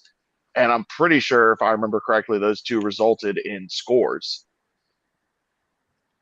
Like, we can't have this. How do you grade out as a top 10 center, though, and be horrible at snapping the ball? Like, Steven, that because was they don't, point. But they don't grade snapping. They grade it based off of blocking. And he's a fantastic blocker. Well, and listen, and if that's the case, I could live with a bad snap here and there, but as long as I know that Tua up, at least from up the middle, is not getting, basically an ass put up in his face, right? Like Connor Williams, okay, the snap might be off, it might be to the left, right, a little high, but at the end of the day, Tua's at least being able to survey the field. He's able to step up in the pocket because no one. If you're telling me that Connor Williams is great at blocking, right? Then I mean, it's just hard for me. I think if it was constant, if it was 3, 4, 5 times a game, okay, that's fine. I asked a question earlier to Steven about how many games last year it happened. He didn't really give me, he can't really remember. Ryan, you're saying the same thing. I'll be honest, I don't remember neither. But Lewis, it's not even him reaching up to do what he's did in the last 2 games. It's snap accuracy. If it still can be high or low, and that extra 0.5 seconds or 0.8 seconds is the difference between him getting the ball where it needs to, because remember, this offense is predicated on people being at the right place at the right time. And if that is delayed even by a half second, it throws off the entire play. I agree, Steven, but the fact of the matter is he was there for that 8-3 start, right? He was the center. It wasn't affecting it then. And you're telling me in those first 11 games that when we set 8-3, you're telling me there wasn't no high snaps? According to you and Ryan, there was high snaps in that when we were 8-3. So it's like it's a concern. I'm not telling you and Ryan you're wrong. It is a concern. It was horrible to see that on Saturday. It's a concern. It's a concern for 2 reasons, really, though. Beyond, like you said, yeah, here and there, inaccurate snap. That's one thing, but multiple times, including what just happened on Saturday. Snaps were going clear over the quarterback's heads. QBs having to chase the ball down. Like, that's how you get your quarterback hurt. That's how you get your quarterback hurt, by doing stuff like that. Quarterbacks get the most common times. I mean, I'm not backing this up with any statistics because I've never actually researched it, but based off of just reflex memory of watching all these years, the most common times for quarterbacks to get injured are during a turnover, trying to make a tackle on an interception or a fumble return, fighting for a fumble or a bad snap in a pile. Those are the most common things for not even just quarterbacks, players in general, but especially quarterbacks to get hurt in those situations. And when you've got a center who has shown over a full season last year and again in the preseason this year that he does not have a firm control on a shotgun snap, and you run a good bit of your offense out of the shotgun, you have to address that. You have to get someone who can do that snap. I understand the blocking aspect of it. That's why I'm all for moving him to guard where he was before. And that's the other thing. People are always comparing him as a top 10 center in the league, but he was barely top 20 as a guard. There's double the amount of guards in the league. It's harder to be a top 10 when there's twice as many of them. Move him to guard. and get someone who snaps. But who's out there right now that we can get that's better than Connor Williams? We're about to have thousands of players cut. Some of them have played center for all 4 years in college. Are they better than what's currently on our roster now, though, is the question. Right. Yeah. I would say, and Ryan, the same thing. Ryan, the same thing I told a little bit ago to another caller. I don't know, because offensive linemen are a hot commodity. There is an active problem in the NFL with the quality of players at the offensive line position and the depth. Tell me I'm wrong. I'm not. No, you're not wrong. So and I'm not even necessarily saying it can be fixed right now. That can start on an NFL team, a contending NFL team, are going to get released in the next 24 hours. I just don't know. I don't either. I'm not saying it's something that we are going to be able to fix right now or even this season. It's just going to be something that is continually going to be something we have to look at as it could have been fixed 4 months ago and they ignored it. I'm going to tell you right now, Ryan, and I said it a little bit ago. I'm just going to say it as well as add another caveat onto it. So Dolphins fans, hear me. The Dolphins will have 2 opportunities, 2, to fix the offensive line this year. In the next 24 to 36 hours. Actually, I'll do you one better. All the way up till week 1, they will. I'll even give the caveat up until week 1 to make a trade with a team that is straight tanking. And they know that they are. And you can know who those teams are who are trading away their assets currently, aka the Arizona Cardinals. And I'm sure there's another team or two that are going to be trading away some assets because they're going to be trying to go after Caleb. I mean, Indianapolis is starting to look that way. That could be the case, right? We don't know. That could be the case, right? So with that being said, okay, the Dolphins are going to have a chance to go to these teams that are tanking and saying, what do you want for this starting offensive lineman? Okay, center, guard, whatever, okay? The other opportunity the second time they're going to have an opportunity to do it is at the trade deadline. When a team that they thought were going to be good, who now all of a sudden is 2-7 or 2-6 or 1-8 or whatever the trade deadline is, who is in the running for that top pick of the draft or the top 5 picks of the draft, and they're saying, well, let's go ahead and try to get another opportunity to get a good asset so that we might have more to trade up to go get Caleb Williams down the line or whoever, right? You will have the second opportunity at the trade deadline to a team that is in last place somewhere that has a quality offensive lineman. Those are the only 2 times the Dolphins are going to be able to add to the starting offensive line room this year. And in my opinion, it's probably more the next 24 hours than it is up until week 1. But I'll put the caveat on until week 1. And I'll also put the caveat on that the trade deadline is going to be a big, important thing for the Dolphins this year, if they want to compete for a Super Bowl this year, which, again, I think their starting lineup is good enough to win a Super Bowl. But just like Lewis said, just like I have said, just like most people said, no team that wins a Super Bowl stays fully healthy for the entire year. They even have some injuries here and there. So you have to work on the depth at certain positions. You have to. Well, and the biggest obstacle between this team going to a Super Bowl and not is the health of the quarterback. Agreed. And if you're weekly putting him in positions to risk injuries, extra positions to risk injuries with these bad snaps, doesn't matter how well you block up the middle for the rest of the game. One bad snap ends up with the quarterback getting his arm broke while he's trying to not lose the football. Your season's tanked. You're not wrong about that. All right, I see Ryan. I appreciate you coming on, brother. Tonight, 8 p.m. right here on the Miami Sports Music Podcast Network. That's 8 p.m. Eastern Standard Time. Ryan will be on co-hosting with me live on screen, head in his big old beard. The two awesome beard guys. You wish you could have a beard this good, Lewis. You wish you could have a beard. Actually, I'm not gonna lie. Down, Steven. Lewis has a good beard. Lewis has a really good beard. Calm down, Steven. That beard ain't nothing to write home about. I was about to say that, Ryan. I you probably got to work on that, Steve. Believe it or not, it's rare, but I probably have the worst beard out of us three. But it's very rare. I have the worst beard in the room. Very. I don't think it's as rare as you think. Oh, yeah. Whatever. I'll see you tonight, brother. I love you, man. Right. Hey, tell your Peace, tell your lovely, amazing daughter. I apologize we couldn't come yesterday. It's just been too hectic, and we just couldn't drive 2 hours there and 2 hours back when the first day of school was today. Oh, she's already over it. She was mad. Don't lie. She was mad. She couldn't stand that I wasn't there. She don't care about you. She care about your kids. Well, that's probably true.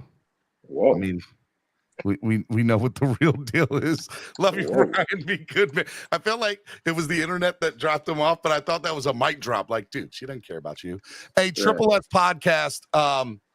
JC Treader is still a free agent, but his next thing looks like he just retired. Just so everybody knows, my StreamYard is not working 100% properly right now. So if you send a super chat, it won't come up on the screen, but I'll be able to say it. I'll still be able to see it. It's coming through on the YouTube side. I just can't click from the YouTube side to put it on the screen. But just know, I'm not able to click on it. So don't be upset with me if I can't click on your thing. D'Angelo Lyle says, "What's up, Lewis and Steven," with his $2 donation. Thank you, D'Angelo. Thank you for the donation. I've let StreamYard know their crap's not working correctly. Making me mad. All right, let me bring on Pete's takes. What's up, Pete? Good morning, man. Oh. Good morning, guys. What's up, Steven? What's up, Lou? Nothing much, man. You guys already know. We do already know. And I was good, Pete. I should have put a disclaimer on man. The you know what, Lewis? There's been some be things ready for bothering crazy me, man. takes. There's been some things like highly bothering me, Steven and Lewis, and I'm just happy to be up here. Maybe hold on, Pete. No, just hear me out. No, because look, no. You hold on for a second. How does your boy lose the backup quarterback position when he was the only one competing for it to be able to play? Mike White got the number 2 without even having to play it down. That's how bad Skyler's looked this preseason, bro. Let me put my black hat on. That's fine. This preseason. Oh, we got the rabid dolphin now. I got a feeling I got the rabid guy. The funeral has arrived. No. Listen, guys. Look, and Saturday night, there's a lot of things bothering me right now, guys. And I'm going to just give you guys 3 quick things. And shout out to the guy that was just up here. Who was the last guy that was just up here right now? I think Ryan. Man, the offensive line, that is a concern. Let me ask you, Steven, Saturday night, how did Liam Eichenberg play? We were just talking about that, Lewis and I. I'm a little late, but I'm just asking, how did Liam Eichenberg play Saturday night, guys? How about this? He didn't play bad enough that I was like, holy cow, Liam Eichenberg looked like he's playing horrible. But he also didn't play good enough where I was like, oh my God, look at Liam Eichenberg. But if you want something, I guess, from a good offense. Liam Eichenberg played? I don't believe so. No, he didn't even play. See, there you go. Liam Eichenberg, this is what I'm saying.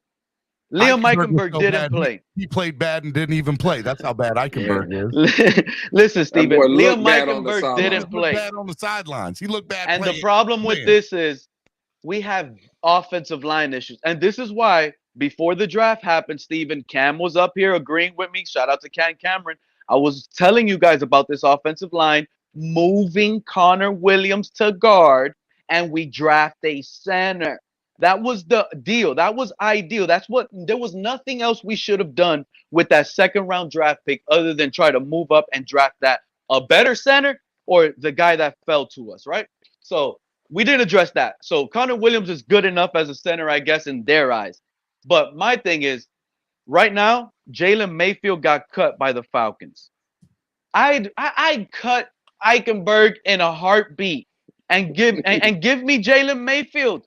This is a Michigan Wolverine guy that I thought was going to be here. Said Skyler for life. Juan Vargas said Skyler for life. So that's that part, right? With the offensive line, and shout out to Ryan because he brought up that point. There's other 2 more points. The next issue I have, Steven, you remember all off season who you were requesting for to be number 3 wide receiver? No. Chosen? Chosen Anderson. Hey, yes, you're right, Lewis. Okay. But let me tell you something. Let me ask you a question, Steven. If you had to pick a receiver, and Lewis, both of you guys are up here. If you guys had to pick a receiver between Chosen Anderson or Braxton Berrios, who are you keeping? No, Braxton right now, 100%. But to be fair, that's not what the team is asking. Like you're making that scenario. Trust me, Braxton's no. Of course, I'm making this scenario. Now, if you want, if the question is Robbie Chosen or Eric Azukama, I'm keeping it. I'm taking Easy E. I'm taking Robbie Chosen. Look, let me tell you why I did bring that up, Steven, because this is what. Look, I'm taking Robbie Chosen over Easy. No, wait. Let me tell you something. How much more time do I have? 18 minutes. Leave now. Hey, Lewis, don't leave. Listen, Steven, because this is my issue right now. Our number 3 clear receiver on the roster is Cedric Wilson. There's not even a debate. That's our number 3 guy. No, he's not, bro. 100%. What games are you watching? Listen, I'm telling you, that's our number 3. He's the best intriguing guy with the most. Okay, so the next guy, the number 4, is a battle. Hold on. Listen, let me just do this little quick rundown. I'm gonna let you. Give me a second. I'm just gonna. What did I tell you at the beginning of the preseason? I said that the Miami Dolphins were going to trot out Cedric Wilson in the preseason and give him all sorts of opportunities for him to show that he could play football still, not for the benefit of the Dolphins, because there's no way he's playing on this roster, but because they wanted to trade him. So they gave him every opportunity to get the ball thrown his way in the preseason. Come week 1, he gonna do what he do best, and that's keep the bench warm. Okay, that's what he's gonna do. Well, this is me speaking, so this is just my opinion, right? Based on from what I've seen on the team, I think the number 3 is Cedric Wilson, right? The number 4 is actually a battle between Robbie Anderson and Ekuzama. So that means that's 4 and 5. That is 4 and 5. 6, I'm having inclined. Are we going in with 7 receivers, Steven? Hear me out. Because 6, I promise you, I love River Craycraft more than I like Braxton Berrios. So are we keeping 7 in that scenario? Because look, number 1, Braxton Berrios is never going to run it. Craycraft is making this team. Like it's Braxton not Berrios is not going to be a good kick returner. He's not. He's not even a good kick returner, Steven. Berrios is making this team. River Craycraft is making this team. And I'm very confident that Chosen will still make this team. I think there's going to be a huge mistake there. I just think there's going to be a huge mistake there. And that's pretty much it. That's my problems right there with the team right now. I feel like Braxton Berrios is overhyped. I feel like Liam Eichenberg shouldn't make this team. He should be an easy cut. Lewis, wait, I got one. Hey, Pete, I got something for you. I have a question. Man, I got to go. No. Should the Dolphins go after Will Greer and replace Skylar as the number 3 and go get Will Greer? Let me tell you something, Steven. I just literally remember I told you I had 3 points, right? Remember I told you I had 3 points? I was being nice and I left with 2. The 3rd point, I'm telling you right now, Tua is not going to survive behind this offensive line. He is not going to survive behind this offensive line. That's the main issue right now that people have in their head that they're scared to talk about. It's a disaster up front. Says Pete is preaching. No, the hell he's not. Okay, I'm telling you right now. All I see is Tua getting knocked out, bro, and you guys don't want to talk about it. You're gonna not be concerned, and it's oh my God. We play the Chargers, who are fully healthy on defense. Khalil Mack, Joey Bosa, dude. We play the Patriots week 2. This is not gonna look good, bro. If they don't make major moves, you guys talking about trading for Jonathan Taylor. We need to trade for a solidified offensive lineman quality starter. And if we can, we need to push for a real traditional center right now. And it has to be a center. That's the number 1 priority right now. Move Connor Williams to left guard and make this offensive line way better for his protection. And you know what? Austin Jackson and Robert Hunt. Robert Hunt gets all the love. Robert Hunt almost got Skyler killed, bro. Why is Robert Hunt not being discussed, bro? That's the thing. Only because he's average. That's how bad our offensive line looks, guys. An average guy looks elite amongst the bad. You guys have it, man. Have a blessed day. Monday Madness. Peace, Pete. Boy, people will just say anything up here, boy. Wow. I mean, come on, man. Pete is wild, man. Here's how, real quick, before I bring on the next couple people, here's how I feel. I think that Robbie Chosen hasn't gotten a lot of playing time this preseason, and I think he's making this team. I don't see him not making it. Now, I could be wrong, I admit. And Eric Ezukanma has looked good this preseason. But I saw the fool's gold with him last preseason, and I saw what he didn't do during the regular season. Okay, just to be fair. They didn't put him in the game. Because he didn't know the freaking playbook, Lewis. And you still think that's the case? He don't know the playbook now? So to be fair, I don't know if that's the case. I'm uninformed if that's the case. And the only way that I will know is if he makes the 53 and gets significant snaps during the game. It doesn't even have to be significant, actually. Just give me what you would give River Craycraft. If he gets more snaps than River Craycraft, then yes, I think he's stepped up in the knowledge of the playbook and everything. He's the only. If he doesn't, then we know that he did the same thing to us that he did last year. He's the only receiver in this in this room that brings something different to the table. He's the only one. Braxton Berrios is not blocking downfield. Neither is Tyreek. Neither is Waddle. Hell, neither is Chosen Anderson for that matter. All right, Eric Ezukanma, I think, is not a practice player. I don't think he makes splash plays at practice. I don't think he has a wow factor at practice. But every time he's on the field, and I don't care if it's preseason or not, the evaluation, the film shows you he's productive. So I don't need – listen, this is my problem with the statement that was just said about Eric Ezukanma. Well, he didn't know the freaking playbook, Lewis. Well, Tyreek Hill, that's a veteran in this league, he didn't know the playbook last year neither. All right. Hey, just to let you know, I am confirming as we speak at 12:10 or 12:15, I will have Destin Adams, the beat writer from A to Z Sports and the NFL insider for the Indianapolis Colts, on to discuss the Jonathan Taylor to Miami saga. At 12:10, 12:15, I will have Destin Adams, the Colts beat writer from A to Z Sports, the NFL insider for the Colts on, and it's all because of Jason Sarney setting it up. So shout out to Jason Sarney. Jason is going to hop on with me around 12:10, and then we're going to do this. So as a matter of fact, Lewis, can you stay on the extra 10 minutes until he gets on with me and then get out?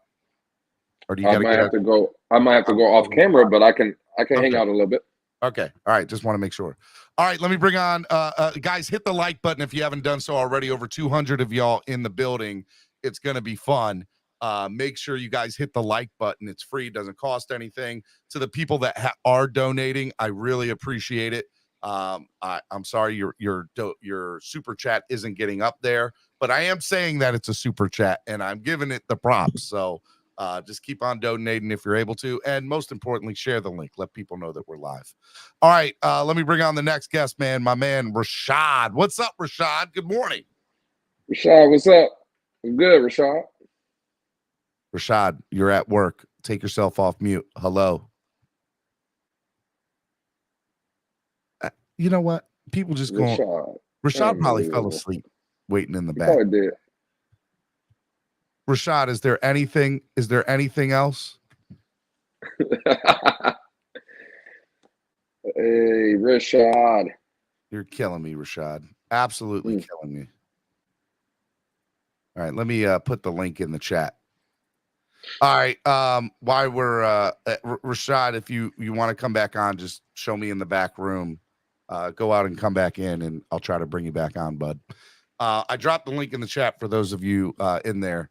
I think I had Bruce already on. So Bruce, you were already on in the back room. All right. So yeah, I have nobody in the back room right now. If you want to get on, you want to tell me what's going on, we're all here. Is there a question you want me to ask the Colts insider, man? Yeah, when is the deal getting done? It would be the specific question. Yeah, no, I'm sure we'll get to that. I would, for me, just what he's hearing. I just want the insight. I don't have no specific real question. Just, because I've been following him ever since the news about Jonathan Taylor kind of broke.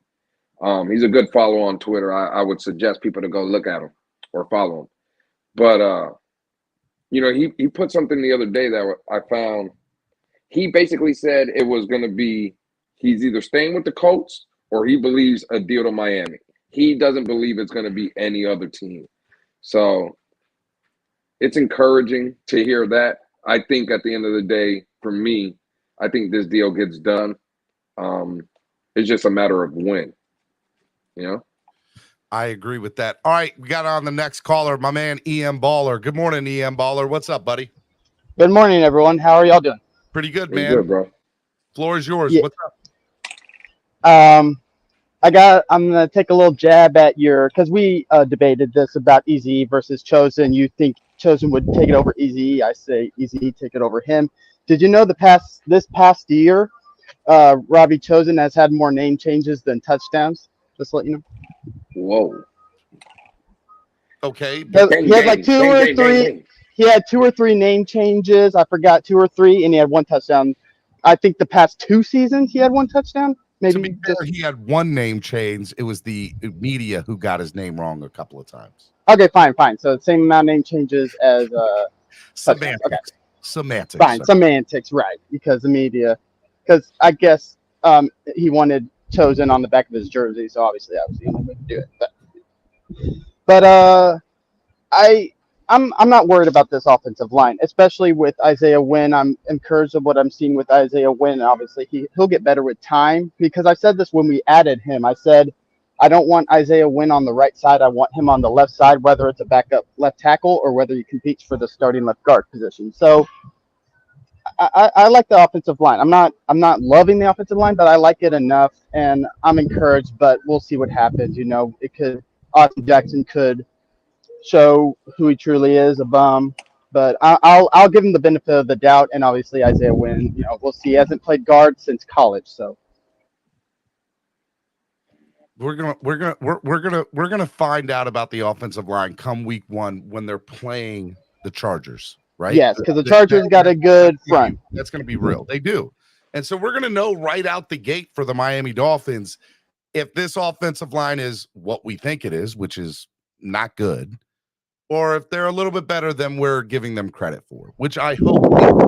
And to be fair, when Teron Armstead is in, and I pray that he starts week 1, they're a decent offensive line. He makes the offensive line that much better. But yeah, just like Trent Williams make the 49ers offensive line so much better when him playing in it, Armstead does the same thing with our offensive line. But yeah, I expect him to play week 1, I mean, he played games when he probably shouldn't have been. So, and like you said, pulling for week 1, so I expect him to play week 1. If not, Kendall Lamb, we'll see.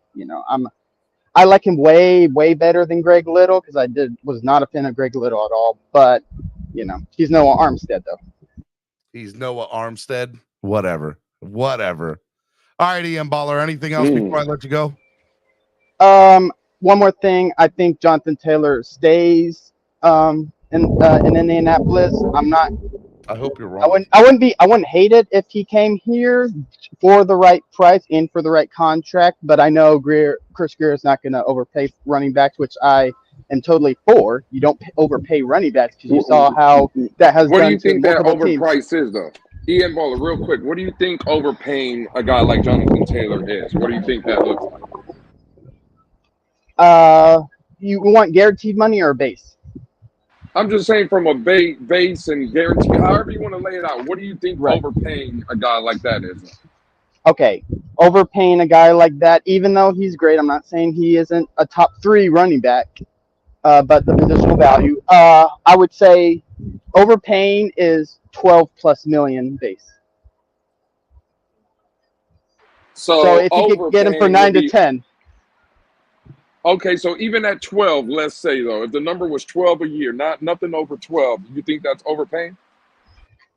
I think I'm not going to go in here and say they overpaid for him, but I'm going to be like, it's way more than I would have done.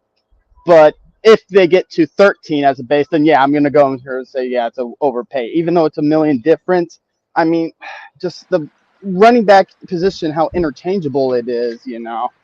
It's just tough for me to swallow 13 million as a base. All right, EM, I'm going to let you go. I appreciate you. All right, y'all have a great one. I'm going to respond to you, so keep on listening.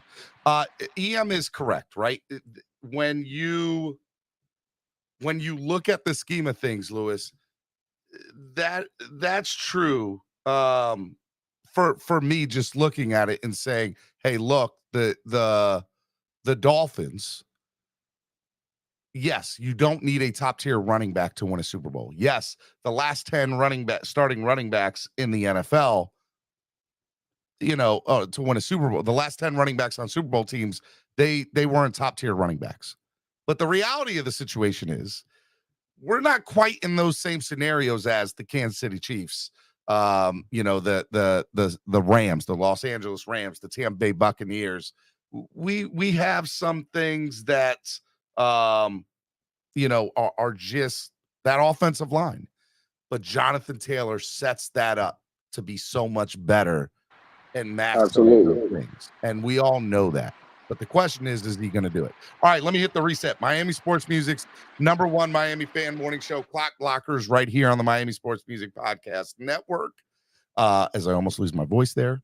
Couple things. #1, it is Therapy Monday, but we're going to go into overtime. Lewis is going to stay on for another couple of minutes. So I'm going to bring on 1 or 2 more people around 12:10, 12:05, 12:10. I'm going to bring on Jason Sarney. We're going to set up the Jonathan Taylor stuff, so sit tight. And at 12:10, 12:15, we're going to bring on Destin Adams of A to Z Sports, the Indianapolis Colts beat writer, to talk Jonathan Taylor in the trade and what's going on with the Colts there. So shout out for Jason Sarney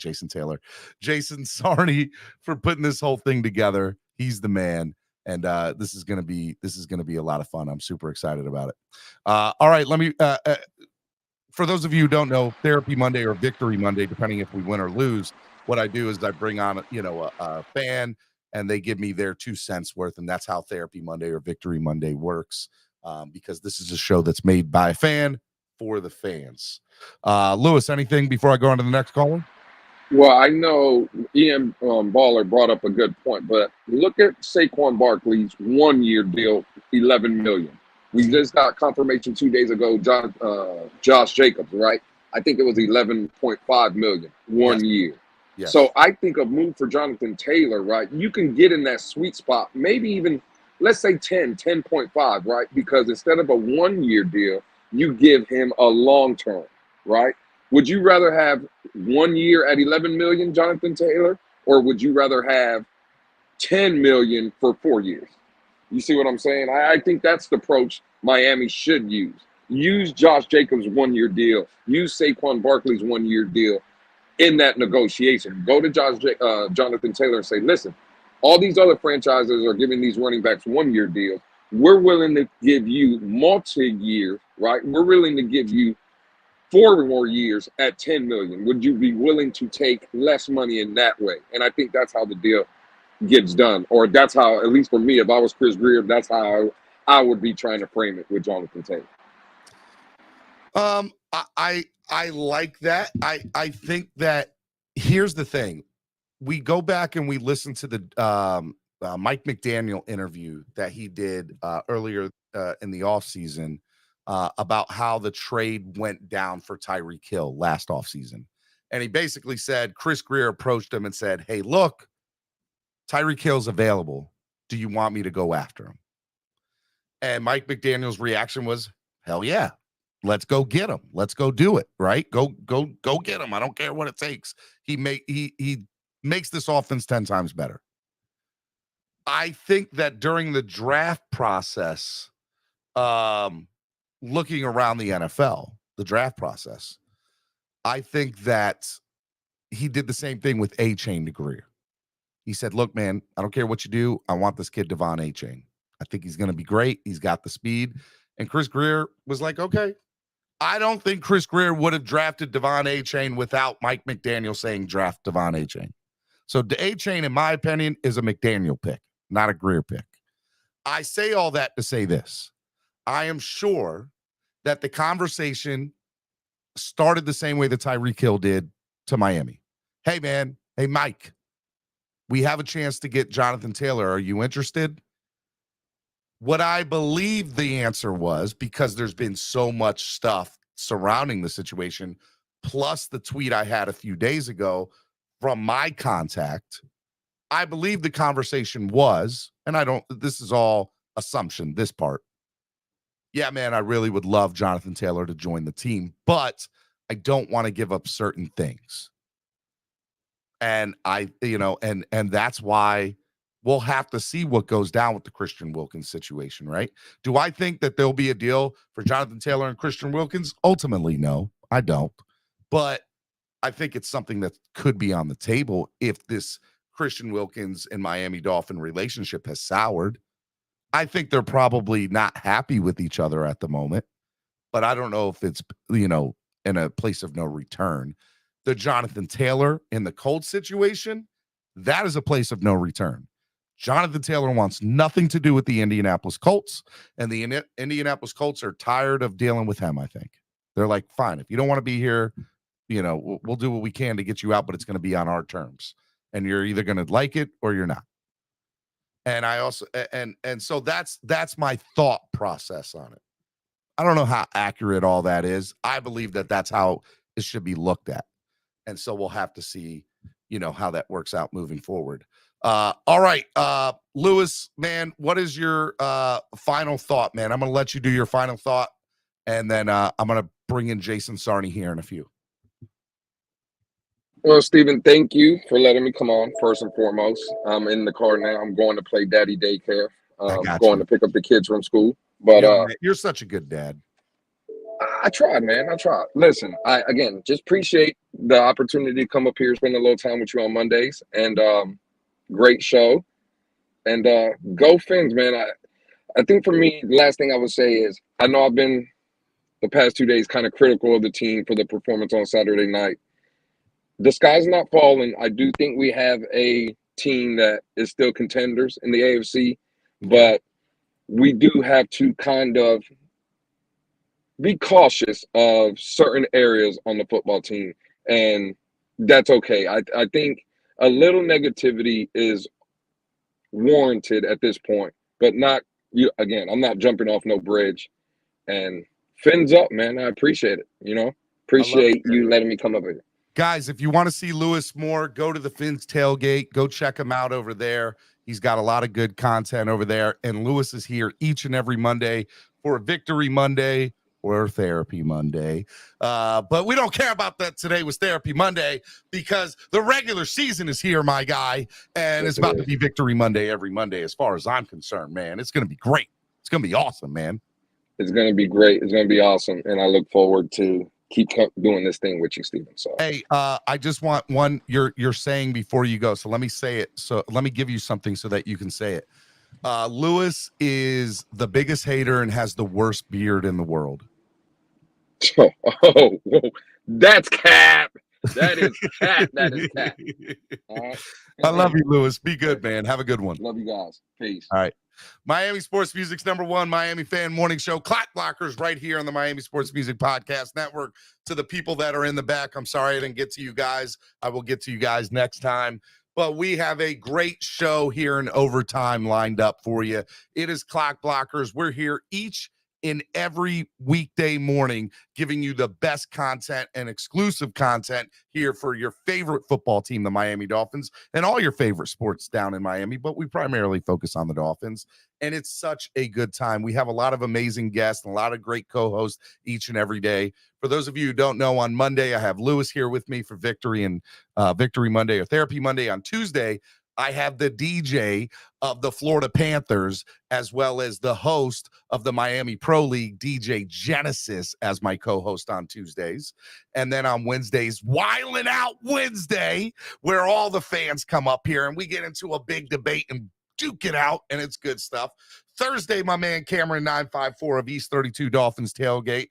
And also starting this week, hopefully, but it will be next week without a doubt. We're hoping to start it this week, though, to do season previews.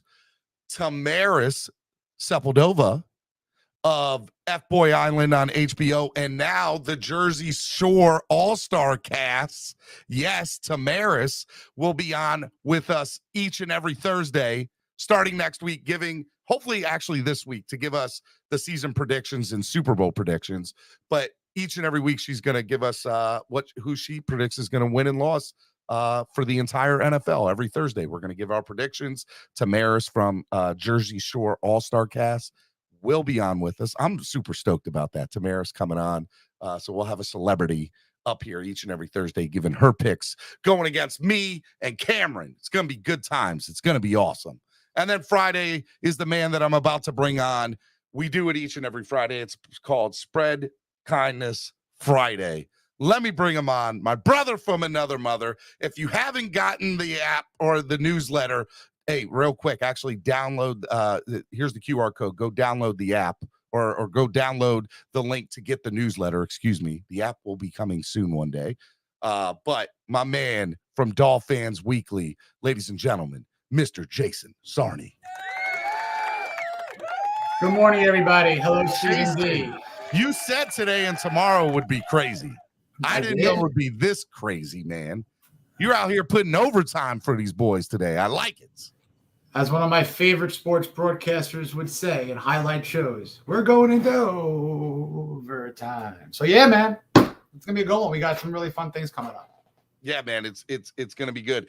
All right, so first, let me ask you, explain to people who we're going to bring on here momentarily and how this kind of came about and what, we're going to be talking about today, obviously. Yeah, obviously there's a lot of news that's been going around, specifically Jonathan Taylor, Indianapolis Colts, Miami Dolphins.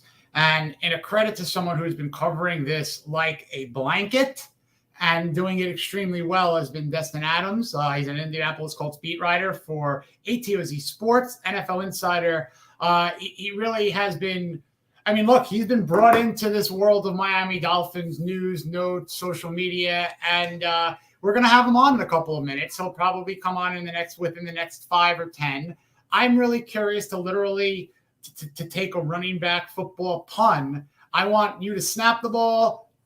I want to hand off to him, and I want to watch the man work. I literally have a 10-worded question, and I just would love to just pick his brain, see what he knows, where he is leaning, what he's thinking, because I love talking about the Miami Dolphins with the community. Today, I jumped into a New York Jets space. I got curious. I just wanted to hear what people think, what they say. I wanted to get some objectivity. I wanted to get some what's going on with 53s. So I can't wait to bring in yet another community representative in Destin. So with that said, when he pops on, Steven, you're on the controls here. So ready to roll whenever he jumps on. Dude, it's gonna be a good time, and I'm super excited to be doing it today with you.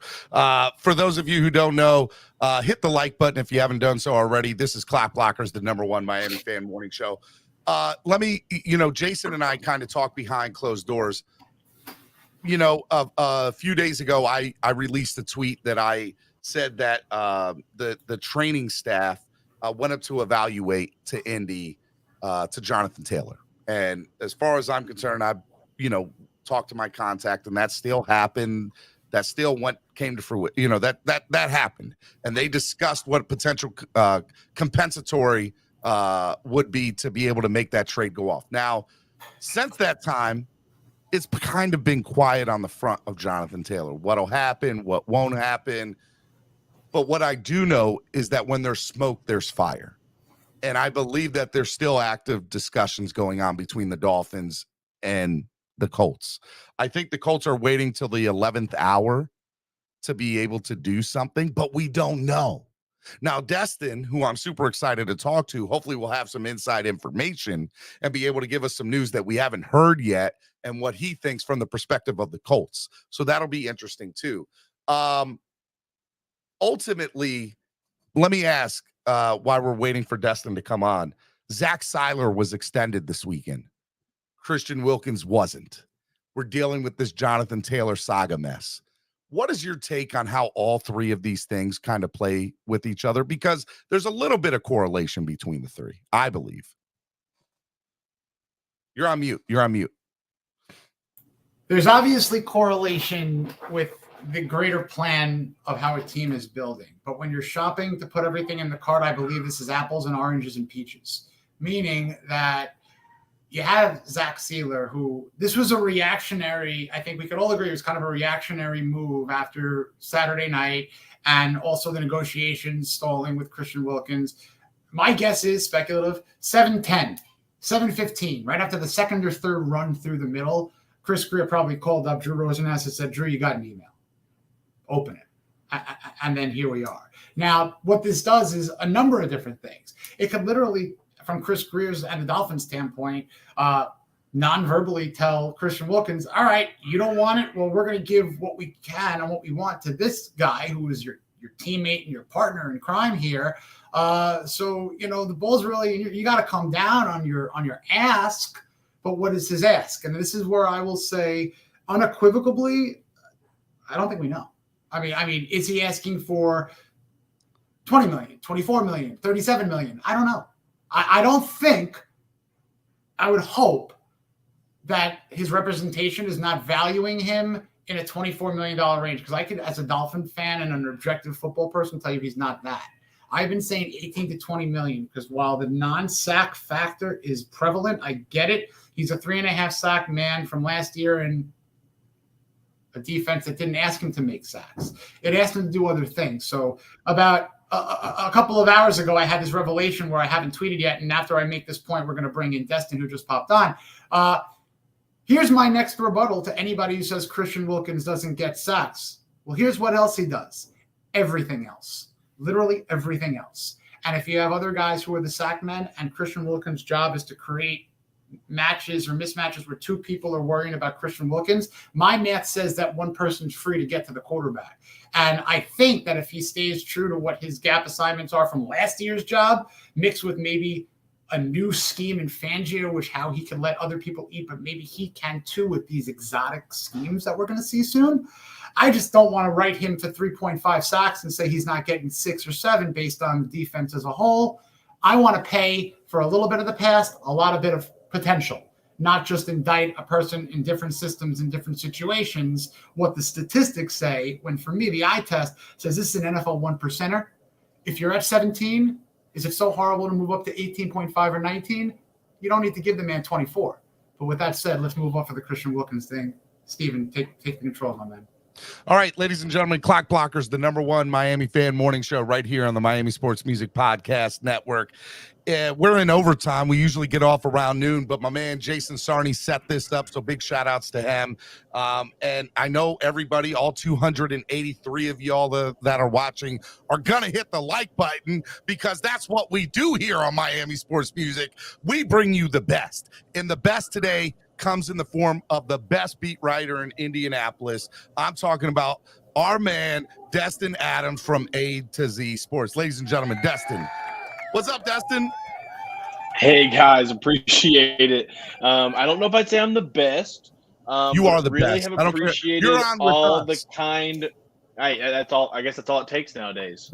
But really appreciate all the kindness that I've gotten from the Miami fan base over these last couple of weeks. Not every fan base has been as receptive to the reporting of the Jonathan Taylor news. So Miami has definitely been my favorite to interact with throughout all this. All right, before we dive into the Jonathan Taylor mess, and I know we have you for a limited amount of time, so thank you for coming on today. Just kind of tell me what set all of this up. We want to hear from your perspective. The Jonathan Taylor, how the fans see them, how Irsay sees them, how coaching staff sees them, all the way to where we're at now, where from the outside looking in, which is what we are, and the national media spotlight, it looks like this is a relationship that is just torn to pieces and cannot be resolved in any way, shape, or form. So, Destin, give us, the lowdown from, the beginning kind of to where we're at now. Yeah, it's definitely a saga that has just never slept. It's been a busy situation covering it, but just to go all the way back to the beginning, earlier this offseason, in April even, Jonathan Taylor got in front of the media, said all the right things when he was asked about a contract extension, saying he was under contract, he was going to play out this year, and that when he got paid wasn't as important. It was going to happen eventually, which is similar to what Michael Pittman's stance is now. Fast forward just a month later, Jonathan Taylor goes through the process, finds a new agent. That reason being that has been said to me because there was a lack of contract extension talks being had with the Colts, and goes on, changes his agent. Now represented by an entirely different person, different agency, and the approach that's going on, very different from what we heard in April. It's no longer I'll get paid when I get paid. It's I want to be paid now. And the problem on that stance is the Colts have no interest paying anyone at this moment while they're under contract, as they want to see this new offense play together. They want to see who fits in this offense. And the reality of the situation with Taylor, a big part of the Colts' reluctancy to pay him right now is he's not 100% healthy. That ankle injury is real. I know Twitter talks about it all the time, about whether or not he's faking it or he stubbed his toe. I know all those things get talked about, but that ankle injury is not 100% healed. Like, that is the reality of the situation. He failed a physical when he got back, put on the pup for that reason. So the ankle injury is very real. So I think there's just reluctancy in that building because of that, and knowing that they want to see him be healthy again and see what that 2021 Jonathan Taylor that everyone looks back at and says, man, that guy is special. So they want to see that before they pay that. And Taylor and his camp aren't going for that right now. And I think that's what's boiled it over to this point, is it's two very, very far spectrum opinions on the situation where they're not going to meet in the middle. So I don't know if it's going to be resolved. And now things have been said between the two parties as well. How does Irsay play into all of this? Because Dolphin fans, and granted, we don't know, we're the outside looking in, but again, it's a theory, or at least a media perspective, that Irsay's being petty in all of this. I don't know if that's true or not. I don't want to say that is. What is your take on Irsay in all this situation? Yeah, I mean, I think people are putting their disdain on Irsay a little bit incorrect. Like, Jim Irsay's not in charge of these negotiations. Jim Irsay historically lets his guys do their jobs. This last year was a crazy one for the Indianapolis area, obviously, for many different reasons. And one of those being that Irsay did something he normally doesn't do, and that was interject himself into the day-to-day operations of football. Made the decision of hiring Jeff Saturday himself. That was not a Chris Ballard decision. Jim Irsay hired Jeff Saturday. So that's something that we've not seen Jim Irsay do, but that was just how bad the year had went, that he felt the need to interject himself. I believe things are back to where they used to be, in the sense that Irsay is not interjecting himself into these negotiations. Chris Ballard and company, and his trusted employees and advisors, Ed Dobbs being someone to watch. He does a lot of trade negotiations with other teams. So I wouldn't be shocked if Ed was really taking the head of the conversation pieces with Miami, for example, and the other team that there is pretty extensive talks on as well at this moment. But I think Jim Irsay is not the person that deserves all the blame that he gets on Twitter. Fair enough, Dustin. This is really great stuff. And there's a couple of things that you mentioned that I want to clarify. And Steven, if you could do some sort of non-sound, these are important points. And I'm going to play the Dolphins devil's advocate. And I want you to literally fire back however you think. You said there's still a foot injury, that there's a legitimate concern on the Colts end for a foot injury. So there has to be a legitimate concern for other teams with a foot injury. Having said that, I want to kind of segue to the timeline of trades from your knowledge on how things work, or how things could work or can work. Right now, it's under my understanding that there are multiple, as per Barry Jackson, who's the top dog of Miami beat writers, multiple offers are sent in from Chris Greer and the Dolphins to Ballard, or say whoever, the Colts. So far, so good. Everything obviously doesn't happen after that until an offer is accepted, which has not been done yet. Now I want to talk about the Josh Jacobs contract that came out. We know that number is 11.8. And now you mentioned the foot injury. Has there been any whispers of money on the Colts end with the agents on Taylor's end? Or have you heard any rumblings on agreed upon money if there's an accepted deal from the Dolphins potentially in Jonathan Taylor's camp? Yeah, I mean, first I'll speak on the Colts side of things. I mean, there's been no contract offer from the Colts. They are not even in the process of negotiating. I know the number that Taylor and his company have given to the Colts, saying that this is what they want. That's not something I'm at liberty to share, unfortunately. But I do know there is a number that they have given. I know that number is something that they're going to give to any of the teams that talk to them as well, because before any team is going to go talk to the Colts, they gave Jonathan Taylor and his agency the right to talk to teams and find a trade partner. So a big part of that is going to be figuring out if those teams are willing to meet that financial remains, because I mean, the money is the big issue here. For Taylor, if you don't pay him after you trade for him, you're just inheriting the issue that's on hand with the Colts. No team's going to want that. The teams want a happy Jonathan Taylor that is out there. And when it comes to the foot injury, I mean, the ankle injury, the big thing on this is, and I've said this online, I've said this on different shows as well, a lot of players are like this. This is not just a Jonathan Taylor situation, where it's not that Jonathan Taylor's ankle is unplayable. From what I have heard, this is not something where he can't play. It's just when you are not under contract, you are way less reluctant to play at not 100%, right?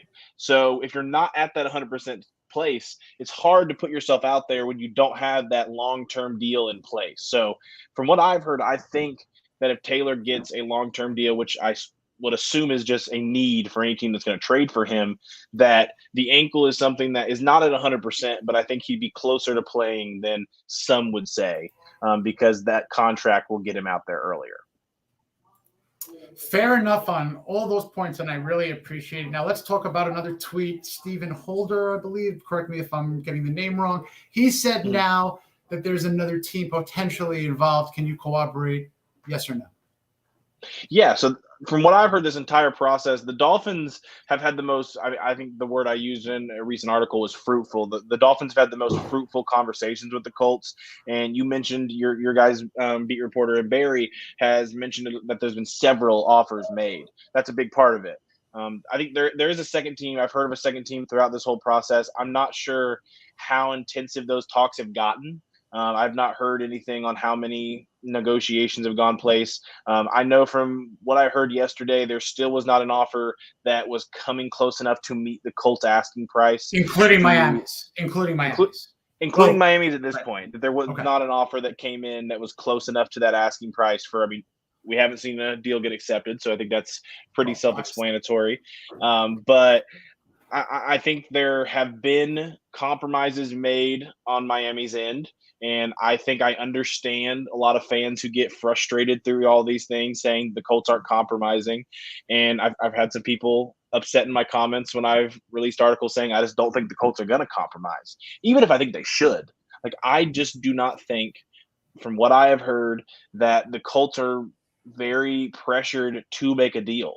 I think they believe via the new CBA that Taylor will have to play at some point throughout this year to get to the offseason, to where the franchise tag conversation would start, to where if they don't believe they get a deal that is fair to what they believe is value to them moving him, whether that is a correct value on the running back market and the running back position as a whole right now, is a whole entire different conversation, and is not something that I agree in their evaluation, but I believe it is their evaluation. Miami Sports Music's #1 Miami fan morning show, Clock Blockers, right here on the Miami Sports Music Podcast Network. Stephen Daniels, myself, Jason Sarney hosting. We have a guest right now on the line, Destin Adams, beat writer from A to Z Sports for the Indianapolis Colts, and we're talking all things Jonathan Taylor saga and potential trade. Destin, let me kind of get into the situation as far as what I tweeted a few days in the last couple of days. I host a morning show. I am a fan for the fans. I don't have sources. I don't have multiple contacts, but I know some people. And it was said to me that the Dolphins had sent some medical people up to evaluate Jonathan Taylor. And nobody has straight denied it, but nobody's corroborated that either. The source I got it from, or I don't want to say source, the contact, because people are like, Steven's got sources. The contact I got it from, I'm very confident that the information he got was told. That is exactly what was told to him from that person. What I want to ask you, Destin, is because of the injury that Jonathan has, is it possible or plausible that a team was given permission to evaluate him before making a contract offer? I'm not saying full-blown physical. I'm saying evaluate him. Yeah, I mean, I think the full purpose of letting teams talk to Taylor, talk to his agency, is to get that full understanding of what it looks like on their end. I'm sure they've communicated everything they've communicated about the injury, about the contract, all those things to be able to make a team feel comfortable enough to even come close to the Colts' high asking price for a trade. Like, those things have to happen for a team to feel good about making that offer, right? When it comes to them sending medical people down, I mean, I know Jonathan was in Philadelphia with the Colts, so I know he wasn't in Indianapolis on hand for if someone was sent out there to meet with him. I have not personally heard that any team has gone that route. I know that any team that does a trade holds the power to make it contingent upon on a physical and contingent on what is found in that. Now, that can be waived by any team. Like, that is not a NFL mandated thing you have to hold up. Where if Jonathan Taylor comes in, gets a physical for X team that trades for him, like, the NFL does not mandate that a player cannot be traded if there's a concern on a medical, right? Like, that would come to the Dolphins or whoever traded for Jonathan Taylor to, if they wanted to make the trade contingent on that physical meeting their wishes, essentially. All right. Now, in all the time you have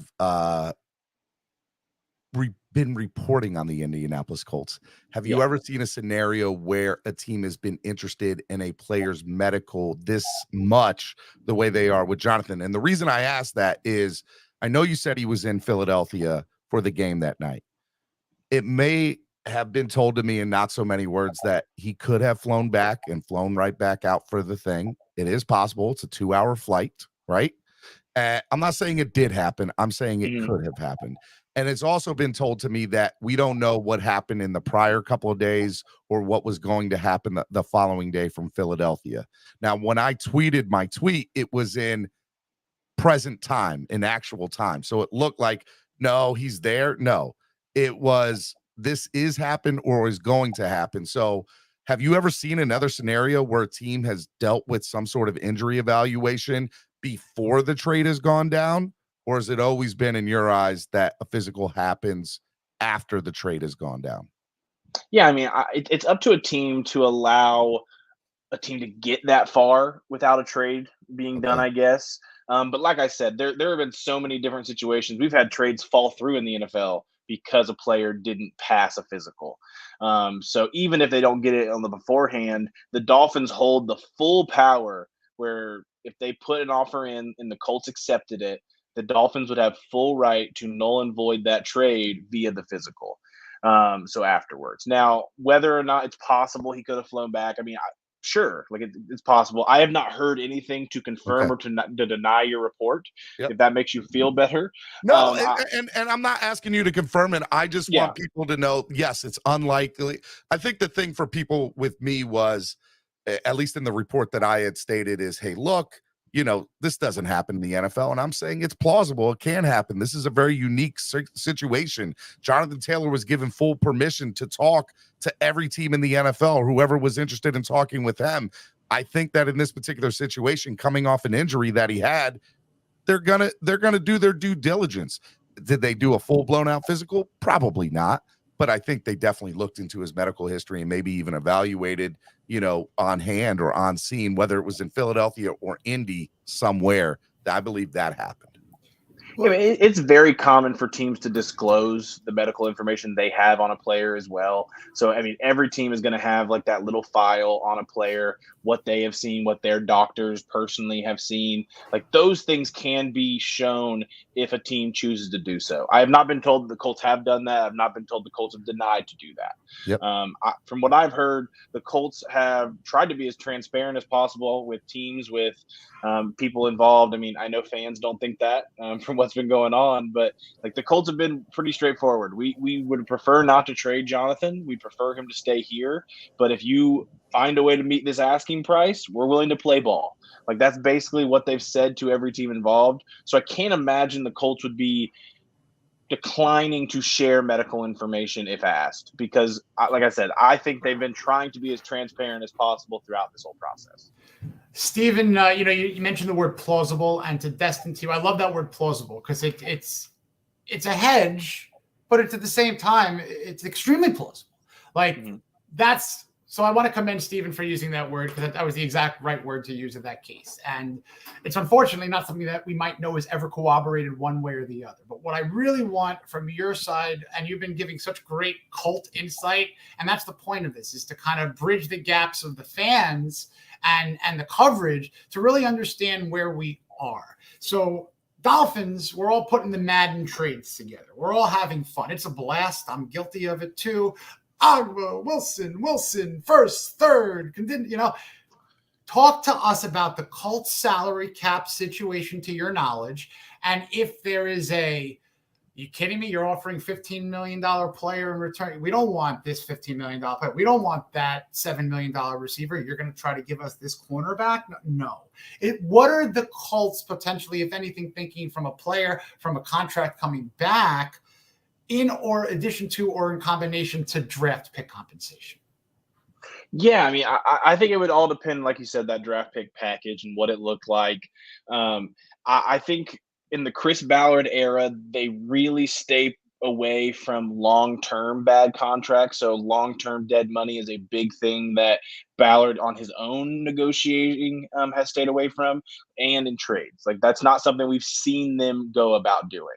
So I think there's been a player thrown around in my comments a lot that Miami's trying to get off a contract wise. I think it's an edge rusher. Emmanuel Agba. Yeah, Emmanuel Agba. I remember looking. We have a wide receiver down here too, if you want one. His name is Cedric Wilson. I mean, we'll just throw him in. We're not representing. Okay? We're not trying to be arbiters right now. Just take Cedric, man. Just take him. Hey, like I said, I think if a trade package with picks could come close to where the Colts want, I think they'd be willing to play ball, and that's where I think the negotiating could start for them. And I think what I've said in the past is, I mean, every trade that happens in the NFL is all about compromises on both sides. This one's a little bit different because it feels like the Colts are going into these negotiations letting the teams know, hey, we don't want to trade this guy. This is what it would take for us to trade him. Like, so there's not much compromising being done on that aspect. So I think if you can come close to that, things will get interesting to where they're willing to have conversations about other things. Well, it's funny that you bring that up, right? So right now we're kind of playing a game, the Jonathan Taylor and the Colts are playing a game of chicken, right? Yeah. We saw this play out in Minnesota with Dalvin Cook. We saw this play out with Dalvin Cook and the Dolphins. We saw this play out with Dalvin Cook and the Jets. And obviously Saquon Barkley with the Giants and Josh Jacobs with the Raiders and Tony Pollard down in Dallas. This particular situation is very interesting because from what I have been told through social media, just the national outlook of this is that this relationship is soured. So it's funny, the Colts can say this is what their asking price is. Do you see Jonathan Taylor saying, I'm not playing another down for you guys? I mean, I don't think that is where it's at. I really don't. Okay. From what I've heard, I mean, teammates still love the guy. I know people like to say all the time that he's like checked out. Like, I mean, he's still talking to teammates on the field. He may not be making himself available to the media and making himself look very happy that this is a public part of his life right now, which, I mean, I don't know if any of us would. Like this is the NFL's version of a TMZ swarming a guy on the street, basically, is what Jonathan Taylor's saga has looked like. So I don't think it's at a point of no return because in the long run, Jonathan Taylor wants to be paid. If that's here, that's somewhere else. Like, that's the thing. I think the point of this right now is that he knows the Colts are not going to pay him right now, and he wants to be paid right now. So the fact that that's not happening on the Colts is why the trade request happened. That's why all this has played out publicly. But money talks. Like, if they got through the end of the year and Taylor played at a high level again, showing what he could be, and the Colts paid his asking price, I think this would be something people would just forget about in a year or two because money just fixes a lot of things in the NFL that people probably don't think is severable. But we'll see kind of how it plays out. But he wants to get paid now. The Colts have had zero interest in paying now to anyone, let alone I have one last question for you, but I know Steven has a couple more. And I got a couple more. Steven is literally going to drive this thing home, and I'm riding shotgun, and I'm loving every second of it. So thanks again, Destin. I'm going to ask you another devil's advocate question, and if you don't feel comfortable, you can't answer it, it's totally cool. If you have to find, if you have to pick one of these closer, type of scenarios and what you think that would happen, do you think that the Dolphins would spend a multi-year deal I'm not asking for what you think of the money. The Dolphins are going to give Taylor his 3-year contract, which is probably double digits a year, which goes completely out of the Greer mindset normally, but I get Taylor's a special player, so I'm just throwing that sprinkle there. Is that 3-year, $35 million, what have you? Is that a better bet than the Colts keeping Jonathan Taylor for 1 year at a very fair 1-year deal like we've seen with other running backs, and then they cross the next bridge next year? What is the more – if I had to put one chip to save my life – I'm not asking you, I'm not putting you on the responsibility of my life, but I'm asking you to guide me. There's a lot of pressure for your first appearance on the show. I'm asking you to guide me. Am I going multi-year for the Dolphins? Same thing with other running backs, 1-year retention with the Colts, big money. Yeah, I mean, I guess I'd say the most – I don't think the Colts are going to do a Jacobs situation. They're not going to increase his salary for this year to go. So I guess I would say the multi-year deal with the Dolphins is more likely. I will say the amount you just said I don't think is enough for what he wants. Now, the NFL contract world is the void years situation makes it to where you can make that cap hit less than it looks. But the 12-year, the 11 and some change that Barkley and Jacobs have gotten here recently, that will not fulfill the number that I've heard Jonathan Taylor and his camp want. The reality of the situation is the pressure that's been being put on him right now. I mean, at the beginning of this offseason, Jacobs and Barkley were looked at by this running back market around in the NFLPA like, save us, right? Save this running back market that's happening. Yep. And both of those two have had to compromise on what they wanted to get a deal done for this year, both of which can get tagged next year. That was the big one during these negotiations that I think would have been a win, even if they couldn't get the amount on a yearly salary that they wanted, was if they could prevent themselves from being tagged, make it to where they hit the open market next year, both of them, that would have been a win for the running back market, in my opinion. Neither of those negotiations were able to happen. Both of them got a little bit of a raise to where the tag was, but both are eligible to be tagged next year. So now the pressure that was on those two, you combine it, and all eyes are now to Jonathan Taylor because that's the only running back currently in a negotiation standoff where this is the guy that can reset the market for us because they need someone. Because free agency next year is going to be big for running backs. There's a lot of running backs hitting it. A lot of top named running backs are going to hit the market, and they need this market to be fixed in a sense by that time. Miami Sports Music's #1 Miami fan morning show, Clock Blockers, right here on the Miami Sports Music Podcast Network. Destin Adams from A to Z Sports, Indianapolis Colts beat reporter. All right, I got a couple of questions for you. We're going to fire them off because I don't want to keep you all day, man. I appreciate you coming on. First question, man. No problem. Are the Indianapolis Colts interested in players being added to maybe some draft capital as well? Because look, we're dealing with the stuff right now and I know a lot of fans that are watching are not going to like me saying this, but it's an option that could happen. I need people to realize that Christian Wilkins, right? Or Cedric Wilson, or somebody that is also on this roster like Emmanuel Ogbah. There are multiple options here where the Indianapolis Colts could say, you know what, we won't take a first-round pick, but we might take a second round or a third rounder plus this player and some late draft capital on top of that as well. Is that something, are they negotiable for that? Or are they just straight saying it's a first-round pick no matter what?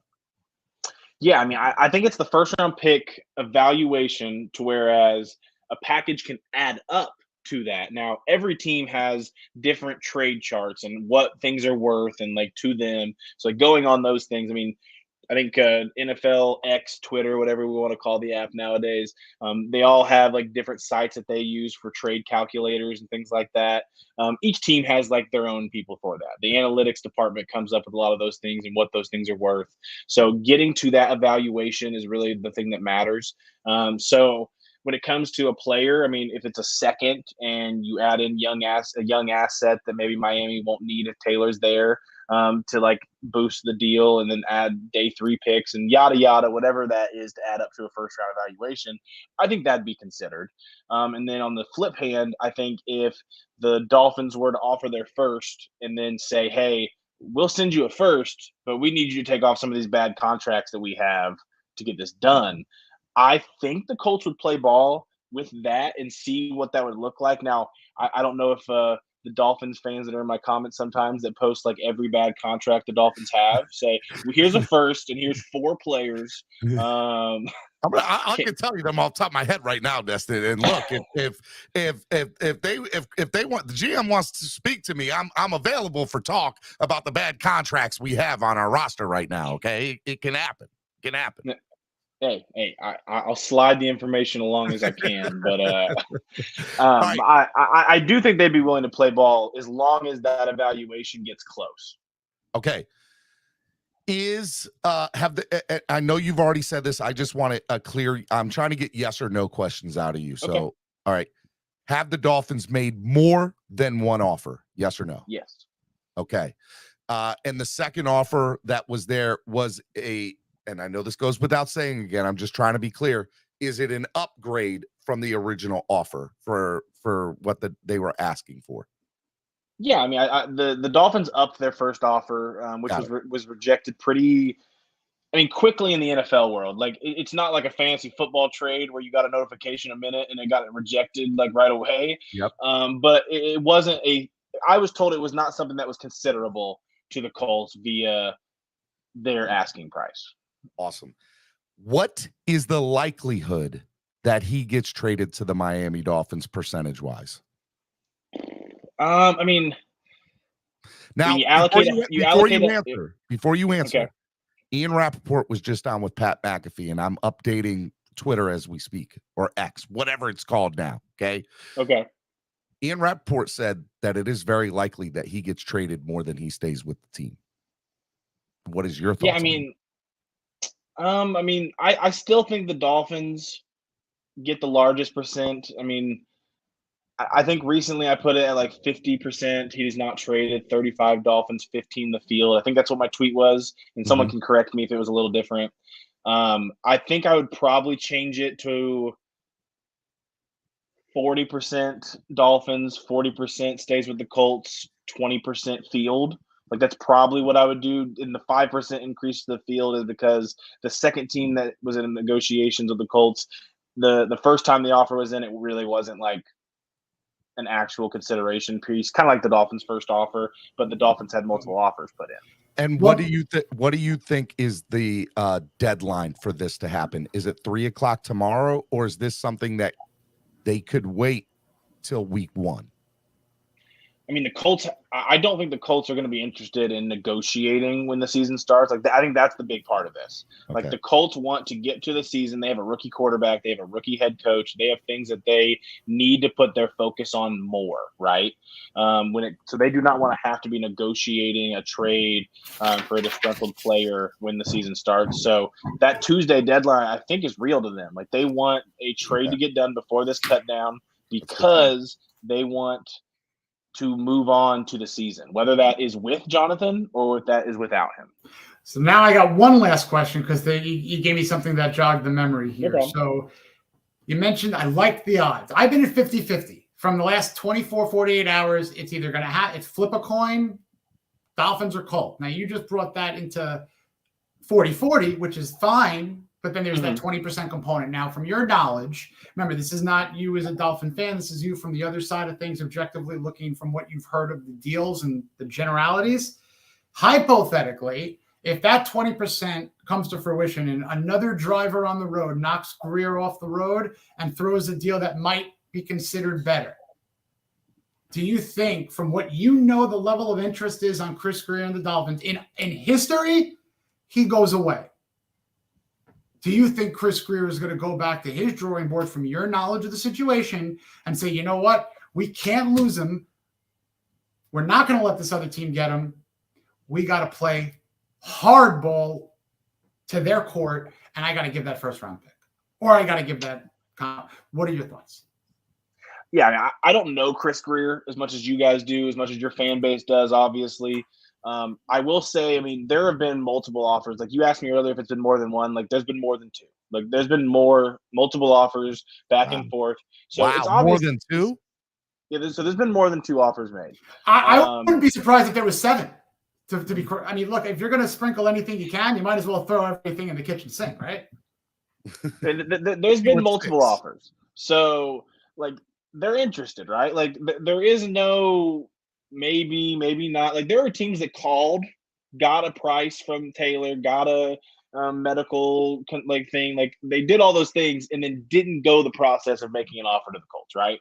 Like, that's not been the Dolphins' case. So the Dolphins obviously, are willing to play ball with whatever Jonathan Taylor's contract request to them is, right? Like that is the first step. By the way, what number do you think that is? Over, under 13? Over, under 13? Over. Okay. See, okay, so to put into perspective, and I just need to understand this if I can go into the future and see it. And someone, if you're the guy to tell me it, I'm going to ride with it.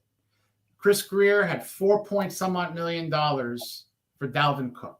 So is Jonathan Taylor 3 times more valuable than Dalvin Cook? I mean, yes. So okay. I think in a sense he's more valuable. First and foremost, Dalvin Cook is someone that has struggled with injuries each season, right? Like there's been things that have popped up there. So I think the medical concern is going to be larger. That pops up. For Taylor, there's been this one situation that is currently lingering that is causing the issue, right? Like he was not someone that struggled with injuries in college. This is not someone that struggled with injuries before this ankle became an issue. This ankle is an issue right now, right? And then you add in the fact that Taylor is still only 25. Like whoever is going to sign Jonathan Taylor for this next contract is probably going to get prime Jonathan Taylor the entirety of that contract. I think there were questions, and not just Dolphins, I think across the league, where teams did not know if they were getting a prime Dalvin Cook for a multi-years, but if Dalvin Cook is in that prime now.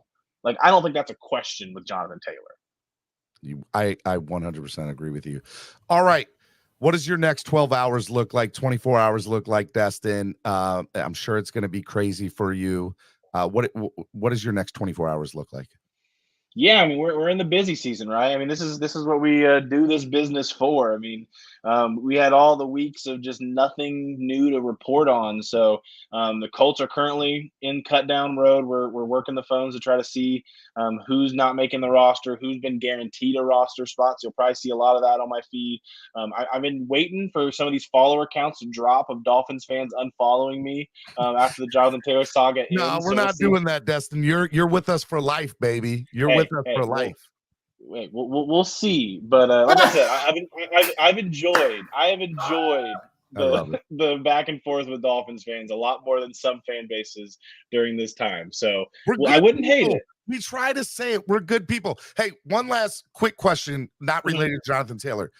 Is there an offensive lineman that you think is good that's going to get cut by 3 p.m. tomorrow from you guys? That's a good question. Not by the Colts. Okay. I mean, I think the Colts, like a lot of teams, are looking at everyone else's. Yeah. The Browns are going to cut like 3 rosterable linemen. Like the Browns are deep at offensive line. So I would definitely watch their cuts. I know I am, to see where those guys go, or maybe if a trade happens again. They already traded one away that I really liked, and Wheatley had a really good preseason. He's going to your guys' friends, the Patriots. So they're not our friends, Destin. We don't talk about the Cheatriots on our channel, man. And Whack Jones. Hey, we're also not a Patriots fan base here in Indianapolis, so I think we're good. We can agree that we can love to hate the Patriots together. Yeah. And there it is. We love it, man. Hey, tell us about A to Z Sports and where they can find all your stuff, man. Yeah, I mean, A to Z Sports, really up and coming area. Really have loved my time here. I've been here for about 2 months now. We have full-time people covering multiple teams across the NFL, so make sure you guys are checking it out. We have people covering the Dolphins as well. So if you need Dolphins content, A to Z has Dolphins content. But for me, I'm covering the Colts at A to Z Sports. So A to Z Sports / Indianapolis. You can find all of my articles. A few that have involved the Dolphins, if you've heard in the past weeks. So make sure you guys are checking it out there, I guess. But my tweets will continue to cover the entire NFL. So maybe I'll be able to hold on to some Dolphins fans, I guess. Hey, if this trade does end up going down in the next 24 hours, I would love to have you back on. Yeah, you guys have my contact information. I'm down for whenever.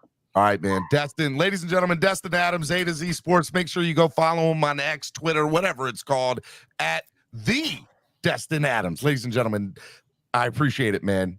Thank you for coming on. Thank you, Destin. Have a great week.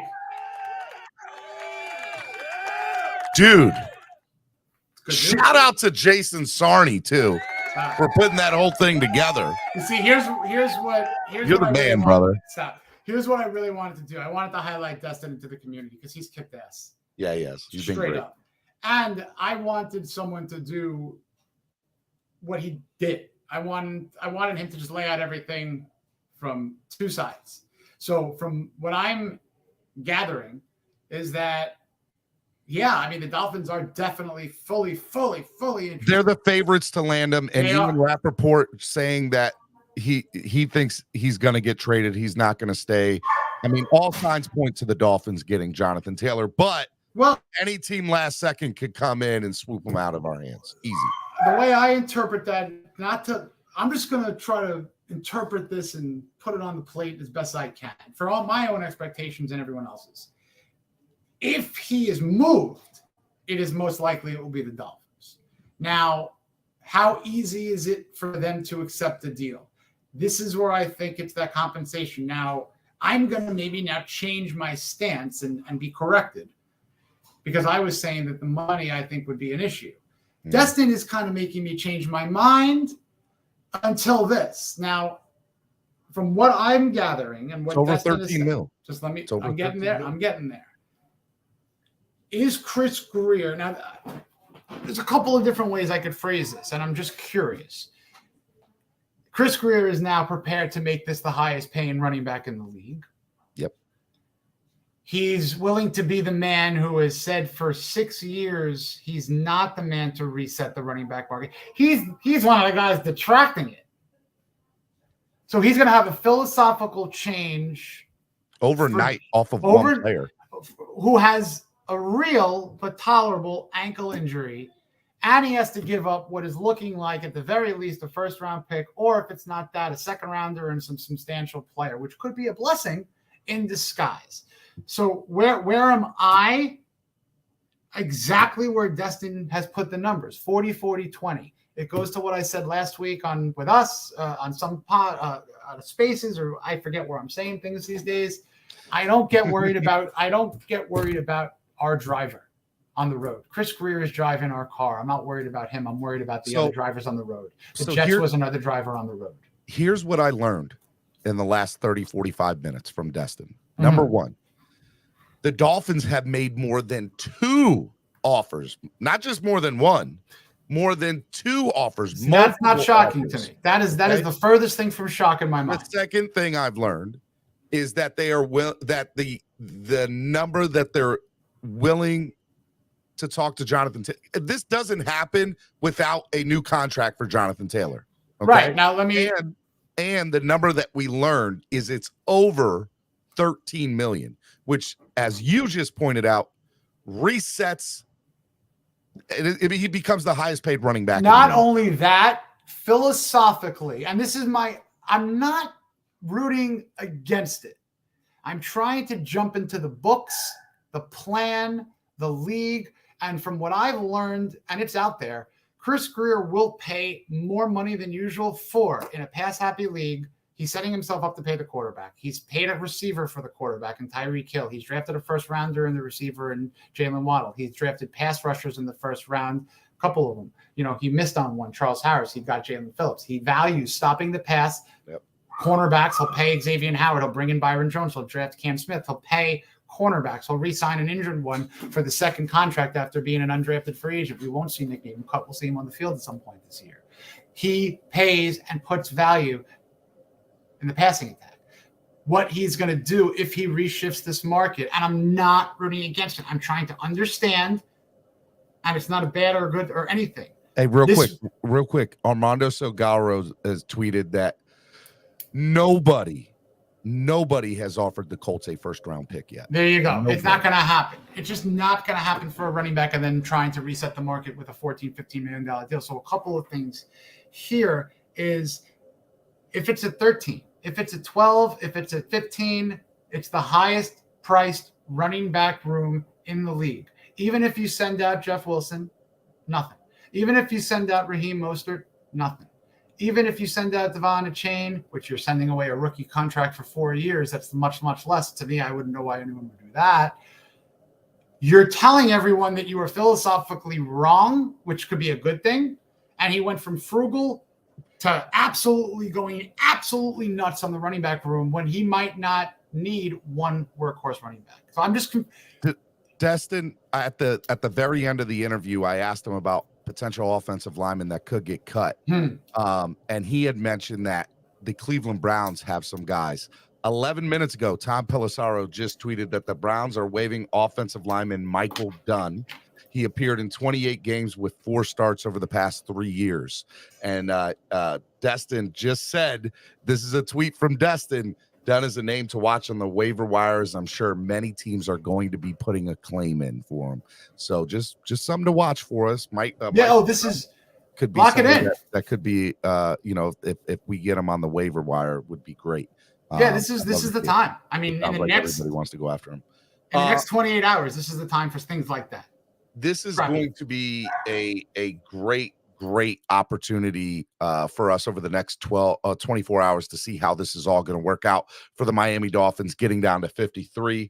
A report from Jeremy Fowler, ESPN, Eagles pass rusher Derek Burnett and his agent have gotten permission to seek a trade out of Philadelphia. So that's interesting. He wants out of Philadelphia, and they've given him permission to go start shopping. Packers have released veteran punter Pat O'Donnell, according to Adam Schefter 22 minutes ago. You and I have talked about the punter a lot on our team. Jake Bailey. Wait. I'm prepared. 57 punt in the air. 37 net yards. He punted it a lot closer to the side, which means he improved directionally in a massive way. And if a coverage unit would have gotten down there fast enough, inside the 5, improvement, Bailey. I see you, Bailey. I see you. For those of you who don't watch the show, Jason and I have been very critical. I love punters. The punters are real people, too, guys. Okay. I had an opportunity to meet Mike Westhoff at Canton. Yes. Is my hero. Whose hero is a special teams coach? Hey, some tight ends that look like have been cut or are going to be cut. Albert Ogiebom, tight end for the Broncos. Lucas Kroll, tight end for the Saints. Parker Hesse, tight end for the Falcons. Drew Ogletree, tight end, and Will Mallory, all looking from the Colts, all looking to potentially get released. Will Mallory is at the University of Miami Hurricane. Yep, sure is. So I mean, look, just throwing it out there.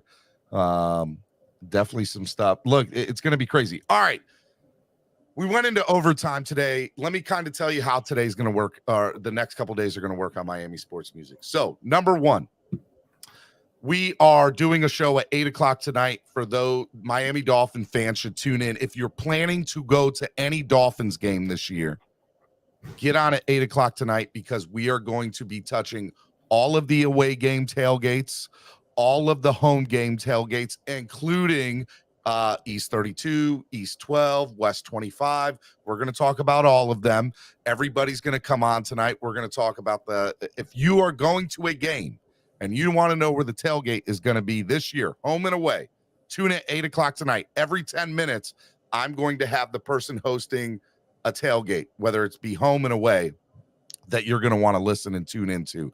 So we're going to do that 8 o'clock tonight. If you are going to a game, you want to tune in, do not miss it.